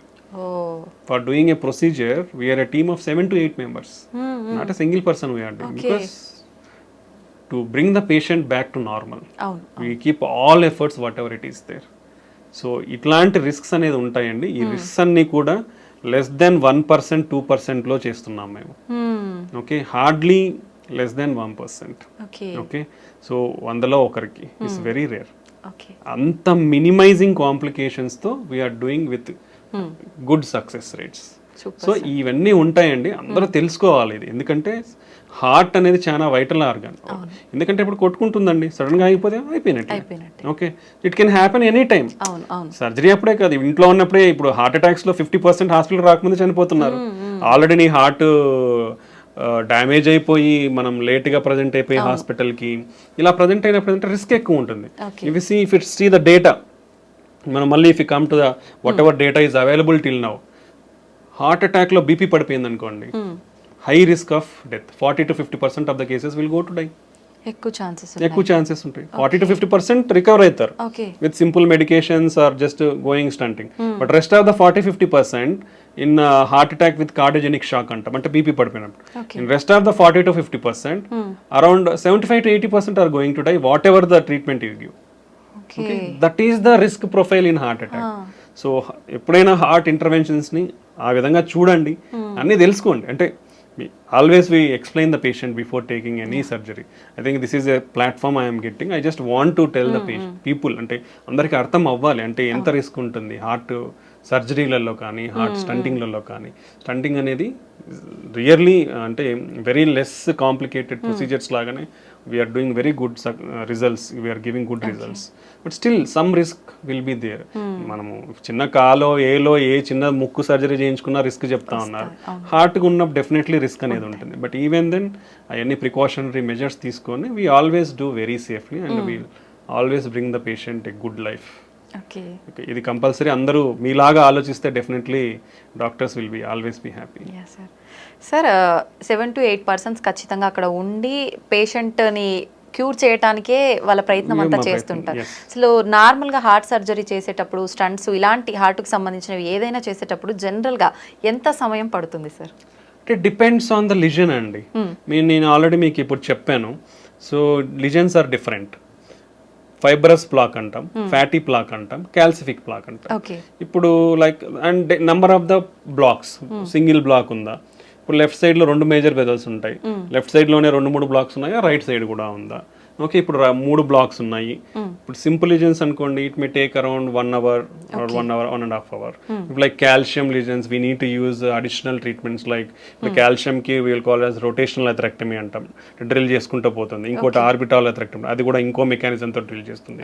ఇంకోటి ఇంట్రావాస్కులర్ లిథోట్రిప్సీ అంటాం, అంటే ఒక అల్ట్రాసోనిక్ వేవ్స్ తో ఒక బెలూన్ ని తీసుకొని పోయి దాన్ని కాల్షియం ఏదైతే స్ట్రాంగ్ సిమెంట్ లాగా ఉంటుందో దాన్ని బ్రేక్ చేస్తాం అన్నమాట. అదొక మెథడాలజీ ఉంది. సో ఇలాంటి అడిషనల్ టెక్నిక్స్ లేదా ఇమేజ్ గైడింగ్ అనేది వాడినప్పుడు కానీ సో ఇలాంటి టైంలలో it may take longer time, sometimes 3 to 4 hours. Like if you see like bifurcation, ఇప్పుడు ఒక వెజల్ ఇట్లా వస్తుంది, ఇక్కడ నుంచి ఇంకో బ్రాంచ్ ఇట్లా వస్తుంది. సో ఇక్కడ బ్లాక్ ఉంది, ఇక్కడ బ్లాక్ ఉంది. ఈ రెండింటిని స్టంట్ వేయాలి, తీసుకోవాలి బైఫర్కేషన్ స్టంటింగ్ అంటాం. ఇంకోటి లెఫ్ట్ మెయిన్ వెజల్ స్టంటింగ్ అంటాం, అంటే main vessel it will supply almost like 70% of the blood supply to the heart. Okay, అలాంటి సినారియో. లేదంటే క్రానిక్ టోటల్ అక్లూజన్స్ అని చెప్పాను, సిటీఓస్ అంటాం. అంటే అది మూసుకుపోయి more than 3 months to 1 year or sometimes 7 years or 10 years కూడా అయి ఉండొచ్చు. బట్ పేషెంట్కి తెలియదు ఒక్కొక్కసారి because of probably some protective phenomenon will be there. Definitely there are some protective phenomena in our heart. అంటే ఇప్పుడు రైట్ సైడ్ ప్రాబ్లీ మూసుకుపోయింది అనుకోండి, ఇప్పుడు ఇదంతా వెజల్, ఇక్కడ నుంచి బ్లడ్ వెజల్ ఉంది, ఇక్కడ మూసుకుపోయింది, ఇక్కడ నుంచి బ్లడ్ సప్లై రాదు, సో లెఫ్ట్ సిస్టమ్ నుంచి వస్తుంది మనకి. సో లెఫ్ట్ సిస్టమ్ నుంచి ఇక్కడ వరకు వస్తుంది. So that is a protective mechanism. So initial stages లో మూసుకుపోయిన ప్రొటెక్టివ్ మెకానిజం ఉండడం వల్ల దానికి పెద్ద సిమ్టమ్స్ తెలియవు. బట్ అనే లాంగ్ టర్మ్ ఇటుపక్క కూడా బ్లాక్ ఏర్పడింది, అప్పుడు తనకి బ్లడ్ సప్లై అనేది తగ్గుతుంది కాబట్టి సిమ్టమ్స్ అనేది మేనిఫెస్ట్ అవుతాయి. సో ఇలాంటి లీజన్స్ ట్రీట్ చేసినప్పుడు 3 to 4 hours అనేది పడుతుంది. ఓకే సార్, చాలా మందిలో ఎక్కువగా వింటుంటాం ఎర్లీ మార్నింగ్స్ టైంలో నిద్రలో ఉన్నప్పుడు మాత్రమే హార్ట్ అటాక్స్ వస్తుంటాయి అని చెప్పి. ఎందుకని ఆ టైంలోనే ఎక్కువగా జరుగుతూ ఉంటుంది సార్? ఆ టైంలోనే వస్తాయి అనేది ఏం లేదు, any time can come, depends on our lot of hormonal influences and physical and environmental factors. But mostly morning there are some hormonal changes will be there that will contribute to heart attacks in the morning times లో కొంచెం ఎక్కువ ఉండే అవకాశం. Some times winter seasons లో it will cause వ్యాసోస్, ఇప్పుడు చలి ఉందనుకోండి vessels cause వ్యాసోస్పాజం. So అలాంటప్పుడు కొంచెం ఎక్కువ వచ్చే అవకాశం ఉంటుంది. ఫుడ్ తిన్న తర్వాత మనం ఎక్కువ వాక్ చేసిన అలాంటి టైంలో ఎగ్జర్షన్ ఉంటుంది కాబట్టి, అంటే our blood supply will be there mostly to the gut to observe the nutrients. అలాంటి టైంలో ఫుడ్ తిన్న తర్వాత వాకింగ్ చేసి ఎక్సర్సైజ్ లాగా చేసినప్పుడు చేస్తే వచ్చే అవకాశం, అంటే ఆల్రెడీ ఉన్న వాళ్ళలో బ్లాక్స్ ఉన్న వాళ్ళలో వచ్చే అవకాశం ఉంటుంది అనమాట. ఓకే సార్, ఈ మధ్య కాలంలో వింటున్నాం, చాలా మంది చూస్తున్నాం కూడా సోషల్ మీడియాలో, మనం జిమ్ చేసే వాళ్ళు ఎక్కువగా సడన్ గా పడిపోవడము, అక్కడే స్పాట్ లో డెత్ అవ్వడము, ఇలాంటి సంఘటనలు చాలా వింటున్నాం. ఇది హార్ట్ అటాక్ అంటారా సార్? అసలు ఎందుకు జరుగుతుంది? డిఫరెంట్ సినారియోస్ ఉంటాయండి దీంట్లో కూడా. Like if you speak like athletes, sudden death in athletes అనే ఒక టాపిక్ ఉంటుంది. సో ఏంటంటే వాళ్ళలో కొన్ని underline structural abnormalities of the heart ఉండొచ్చు, బికాస్ ఆఫ్ వాళ్ళు చెక్ చేయించుకొని ఉండొచ్చు. కొందరిలో జెనెటిక్ ఛానల్లో పతిస్ అంటే అరిథమిక్ హార్ట్ రేట్ అబ్నార్మాలిటీస్ ఉండే ఛాన్స్ ఉండొచ్చు. సో ఇలాంటి కారణాలు కూడా జరుగుతాయి. But work heavy intense exercise చేసినప్పుడు ఏమవుతుందంటే మన హార్ట్ అనేది చాలా అగ్రెసివ్గా వర్క్ చేయాల్సి ఉంటుంది బికాస్ ఆఫ్ రిక్వైర్మెంట్, బాడీకి బ్లడ్ అందాలి కాబట్టి. సో అప్పుడు ఏమవుతుంది, సప్లై డిమాండ్ మిస్ మ్యాచ్ అవుతుంది. ఓకే, సప్లై డిమాండ్ మిస్, ఇప్పుడు చిన్న ప్రాబబ్లీ వాళ్ళకి ఆల్రెడీ అన్డిటెక్టెడ్, ఇప్పుడు అండర్ డయాగ్నోస్ బ్లాక్స్ ఉన్నాయి అనుకోండి, అప్పుడు ఏమవుతుంది, సప్లై డిమాండ్ మిస్ మ్యాచ్ అయ్యి హార్ట్ ఫంక్షన్ అనేది తగ్గే ఛాన్స్ ఉంటుంది బ్లడ్ సప్లై తగ్గడం వల్ల. అది ఒక మెకానిజం. సో క్రానిక్గా ఎక్సర్సైజ్ చేసే వాళ్ళకి ఏంటంటే మజిల్ థిక్నెస్ అనేది కొంచెం ఎక్కువ ఉంటుంది అనమాట, హైపర్ట్రోఫీ ఉంటుంది. అలాంటప్పుడు ఏంటి, ఆ థిక్ అండ్ మజిల్ కంప్రెషన్ ఎక్కువ ఉండి వ్యాసోస్పాజం అంటే బ్లడ్ వెజల్స్ కూడా కంప్రెస్ అయ్యే ఛాన్స్ ఉండొచ్చు. అండ్ వర్క్ లోడ్ ఎక్కువ ఉంటుంది కాబట్టి అక్కడ కూడా సప్లై డిమాండ్ మిస్ మ్యాచ్ ఉంటుంది. ఒకసారి ఎక్సర్సైజ్ చేసినప్పుడు ఏమవుతుందంటే స్పాంటేనియస్ కొరనరీ డిసెక్షన్స్ ఉంటాం, అలా అంటే కోతలు కోసుకుపోయే అవకాశం ఉంటుంది. బీపీ హార్ట్ రేట్ అన్ని ఎక్కువ అయిపోతాయి కదా. సో ఆ బీపీ హార్ట్ రేట్ ఎక్కువైనప్పుడు అలా జరిగే అవకాశం ఉండొచ్చు. సమ్ టైమ్స్ అరిథమిక్ సిండ్రమ్స్, ఆల్రెడీ ఇప్పుడు మనం ఎక్సర్సైజ్ చేసినప్పుడు హార్ట్ రేట్ పెరిగిపోతుంది, సమ్ టైమ్స్ అది ఇంకా ఎక్కువ పెరిగిపోవడం వల్ల సడన్ డెత్లు అయ్యే ఛాన్స్ ఉండొచ్చు. డిహైడ్రేషన్ ఉంటుంది, డిహైడ్రేషన్ ఎలక్ట్రోలైట్ అబ్నార్మాలిటీస్ వల్ల జరిగే అవకాశం ఉండొచ్చు.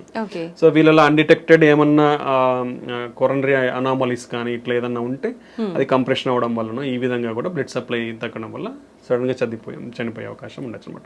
So better evaluate yourself before doing intense workouts. మనం already we discussed heavy intense workouts are not much required.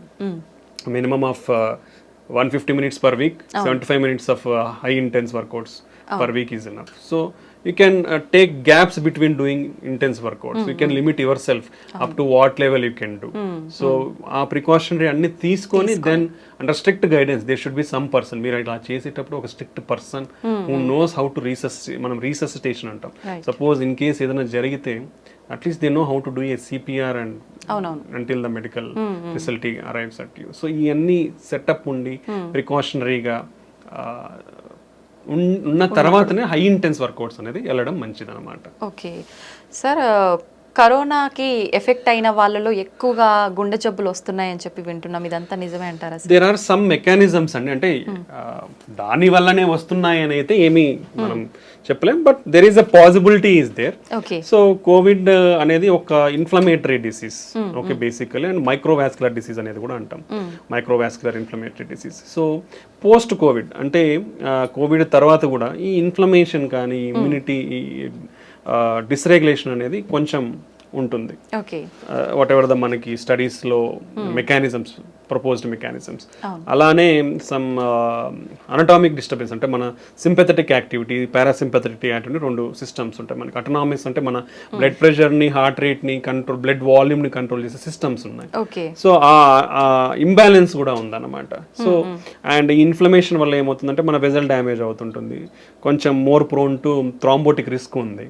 So ఈ అండర్లయింగ్ మెకానిజమ్స్ వల్ల కోవిడ్ తర్వాత కూడా కొంచెం, అంటే పర్టికులర్లీ ఈ రిస్క్ కూడా ఎవరిలో ఎక్కువ ఉంటుంది అంటే రిస్క్ ఫ్యాక్టర్స్ ఉన్న వాళ్ళలో, already sugar, BP, cholesterol problem, kidney problems, old age ఉన్న వాళ్ళు, ఆల్రెడీ హెల్త్ ఇష్యూస్ ఉన్న వాళ్ళలో కొంచెం ఈ ఎక్కువగా చూపిస్తా ఉందన్నమాట. అదర్వైజ్ రెస్ట్ ఆఫ్ ద పీపుల్లో అంత ఎఫెక్ట్స్ మనకి, ఇలాంటి వాళ్ళలో కొంచెం ఎఫెక్ట్స్ ఉండే అవకాశం అయితే ఉంటుందన్నమాట. సో పోస్ట్ కోవిడ్ ఈ విధంగా జరిగే అవకాశం కనిపిస్తా ఉంది. ఓకే సార్, వంశ పారపర్యంగా కూడా మనకు జెనెటిక్స్ ని బట్టి హార్ట్ అటాక్ వచ్చే ఛాన్స్ ఉంటుందని అయితే వింటున్నాం. ఎంత వరకు వచ్చే అవకాశం ఉంటుంది సార్? ఎంత శాతం? 1.5 to 2 fold రిస్క్ ఉందండి, అంటే 2 రెట్లు ఎక్కువ ఉంది. పర్టికులర్లీ హార్ట్ అటాక్ ఇంట్లో వాళ్ళకి లెస్ దాన్ 50 to 55 years లోపల మన ఇంట్లో వాళ్ళకి ఎవరికన్నా హార్ట్ అటాక్ వచ్చింది అనుకోండి, 2 రెట్లు ఎక్కువ మనం రిస్క్ లో ఉన్నట్లే.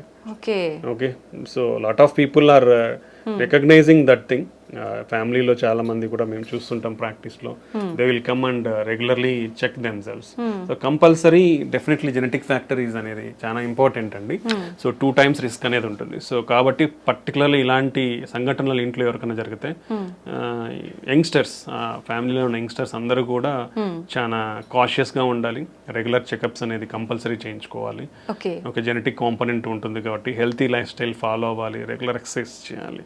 సో అండ్ ఒకవేళ ఈ వీళ్ళల్లో ఎవరికైనా రిస్క్, ఇప్పుడు హార్ట్ అటాక్లో ఇట్లా జరిగిన వాళ్ళకి బీపీ, షుగర్లు కూడా ఉండే అవకాశం ఉంటుంది ఇంట్లో. సో డెఫినెట్లీ అవన్నీ కూడా కంట్రోల్లో పెట్టుకోవాలి. ఈ జాగ్రత్తలు తీసుకుంటే మనం కొంచెం రిస్క్ను తగ్గించుకునే వాళ్ళం అవుతాం. ఓకే సార్, చాలా మంది పిల్లలు బై బర్తే హార్ట్లో హోల్ ఉందని చెప్పి రకరకాల హార్ట్ ప్రాబ్లమ్స్ గురించి వింటుంటాం. ఇవన్నీ జెనెటిక్సే అంటారా, వేరే ఇంకేదైనా రీజన్స్ ఉంటాయంటారా? మెయిన్ థింగ్ ఈజ్ జెనెటిక్స్ అండి. హార్ట్ హోల్స్ అనేది నిజంగా చెప్పాలంటే it's a good treatable disease. అది ఉంటే lot of the kids will get definitely good treatment. But అది కాకుండా కాంప్లెక్స్ కంజెనిటల్ హార్ట్ డిసీజెస్ అంటాం. These are very difficult to treat. అంటే surgeries available, but they have to be long-term problems will be there in those type of complex congenital heart defects లో. Okay, primary thing genetics కాకుండా second thing మనం చూస్తే maternal health is important. That is the most one of the most reason to consider. అందుకే lot of governments had concentrated on maternal health also. So వాళ్ళకి good nutrition is important, and మనం already discuss చేసుకున్నాం, వీళ్ళకి BP, sugar ఇవన్నీ కూడా develop కాకుండా ఉంటే they will give healthy, particularly infections, maternal infections కానీ, maternal drug abuse, maternal smoking, alcohol, drugs కానీ ఇవన్నీ ఉండకూడదు యూజువల్గా. ఇవన్నీ ఓల్డ్ జనరేషన్లో అయితే లేవు, న్యూ జనరేషన్ మనకు తెలియదు ఎంత. సో ఇవన్నీ డ్రగ్స్ ఎఫెక్ట్స్ కానీ, దెన్ ఈవెన్ సమ్ మెడికేషన్స్లో కూడా in pregnancy ante there are lot of limitations to give some medications. So we will avoid completely some medications in pregnancy. Okay, so there are specific drugs to be given. Avanni monitor cheskoni istam anamata, that every physician or doctors will follow all those things to avoid these complications. And infections raakunda they have to maintain their health well, and their nutrition is most important. And baby birth kuda first 1000 days of baby birth is most important. So they should compulsorily get the breastfeed always. That is the most healthy diet for the newborn babies. So compulsory every woman should take initiative in breastfeed their babies. And nutrition, after that nutrition of the kids is most important. Okay Okay, so healthy nutrition ఉండాలి వాళ్ళకి. Then they should be also taken care from infections. Okay. Because previously and even now still we are seeing rheumatic heart disease, infection related heart valve problems, acute rheumatic fever and rheumatic heart in children.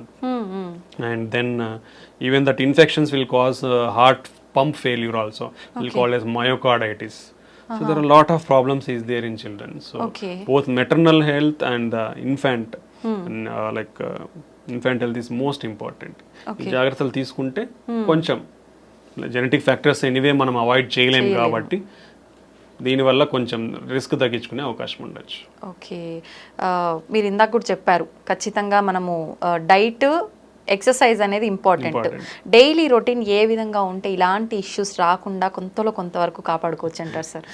అంటే there is no specific thing for us. See ఒక్కొక్కరి dietary pattern if even okay different states ఒక state లో తీసుకుంటే district dietary pattern is completely different ఉంటుంది. So based on your local diet, lot of people our staple diet is rice. In rice itself you can go better for unpolished rice. Okay, and quantity, how much of quantity you are taking. మనము we are usually 3 meals అందరికి ఇది standard మనకి ఇక్కడ. ఆ 3 meals ని ఎలా తీసుకుంటామంటే మనం overload. అంతే. So that's not good. So every 3 meals మధ్యలో keep 1 snack meal. Okay, small snack meal, so that you can reduce the amount here. So ఒకేసారి ఎక్కువ తీసుకునేది అనేది తగ్గుతుంది. So take limited food multiple times rather than taking heavy food at only 3 times. That is one of the important thing where we can concentrate and change our lifestyle. That will reduce. And our snacks kuda you can take raw vegetables or only fruits, or you can take nuts. So these healthy nuts. Don't go for processed foods. Don't go for like ready to eat, ready to made foods. Those are all unhealthy, and it's only for చెప్పాను కదా, easy availability is causing lot of problems. అంతే sir. Okay, so దీన్ని prevent చేసుకోవాలంటే ఈ measures తీసుకుంటే food లో మనం. And now previous కాలంలో మనం చాలా మంది చెప్పేది వింటాం, మిల్లెట్స్ ఎక్కువ తినేవాళ్ళు మన గ్రాండ్ పేరెంట్స్ కూడా. ఆఫ్టర్ దట్ రైస్ అనేది వచ్చింది. So better you can take parts of the millets and cereals and pulses in to our food. చాలా తక్కువ తీసుకుంటాం అందరం. You should increase all these things. Beans కానీ kidney beans or lot of different types of beans is there, so we can increase all those diet in our food.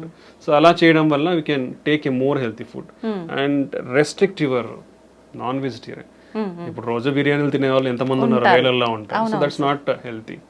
Okay, so you can reduce your non vegetarian. Previously only weekly once తినేవాళ్ళు. That's good really. Now days daily non veg లేనిదే ముద్ద కూడా దిగని వాళ్ళు చాలా మంది ఉంటారు. So that's not a good habit. we already discussed చేప అంటే ఫిష్ కానీ పౌల్ట్రీ కానీ 2 to 3 times. అంటే 2 to 3 times అంటే 3 days కాదండి, 2 to 3 servings. It is called 2 to 3 servings per week. Okay, అది important. That is important, not days. 2 to 3 servings per week is okay. Okay, ఈ changes in the diet తీసుకుంటే we'll stay healthy. And exercise definitely at least spare 30 minutes. You do simple walk or brisk walk, or spare 30 minutes for your health per day. At least 6 days a week. Sunday you can enjoy wherever. At least 6 days a week, spare 30 minutes a day. Just if you are not having any equipment or nothing, do normal walk or do small brisk walk. That will maintain you healthy. And if anybody is really interested, average people life style ప్రకారం, ఇప్పుడు అందరున్న life style ప్రకారం ఎన్ని steps నడుస్తున్నారు చెప్పదా? 2000 to 3000 steps కంటే నడవట్లేదండి, ఇంకా తక్కువ నడుస్తున్నారు. That is unhealthy.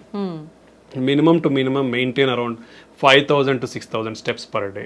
If you are really have time, go for at least 10,000 steps per day. That will still have some more benefits. So ivanni kuda important. Exercise is definitely a part and parcel of our this thing. Along with that, you can practice meditation or yoga. Yoga is having a lot of good beneficial effects on the health and mind. So you can do yoga and meditation. So at least ante oka 1 hour, like 30 minutes some exercise, 15 minutes some yoga, 15 minutes some meditation. You'll get that peace of mind and you can reduce your stress levels. You can control అంటే మన risk ఫ్యాక్టర్స్ని control చేసుకోవచ్చు. ఇలా చాలా వాటికి ఉపయోగపడుతుంది అనమాట. Okay, నిజంగా చాలా మంచి వాల్యుబుల్ ఇన్ఫర్మేషన్ అయితే మా ప్రేక్షకుల కోసం ఇచ్చారు sir. Thank you very much. Thank you అండి, థ్యాంక్ యూ వెరీ మచ్.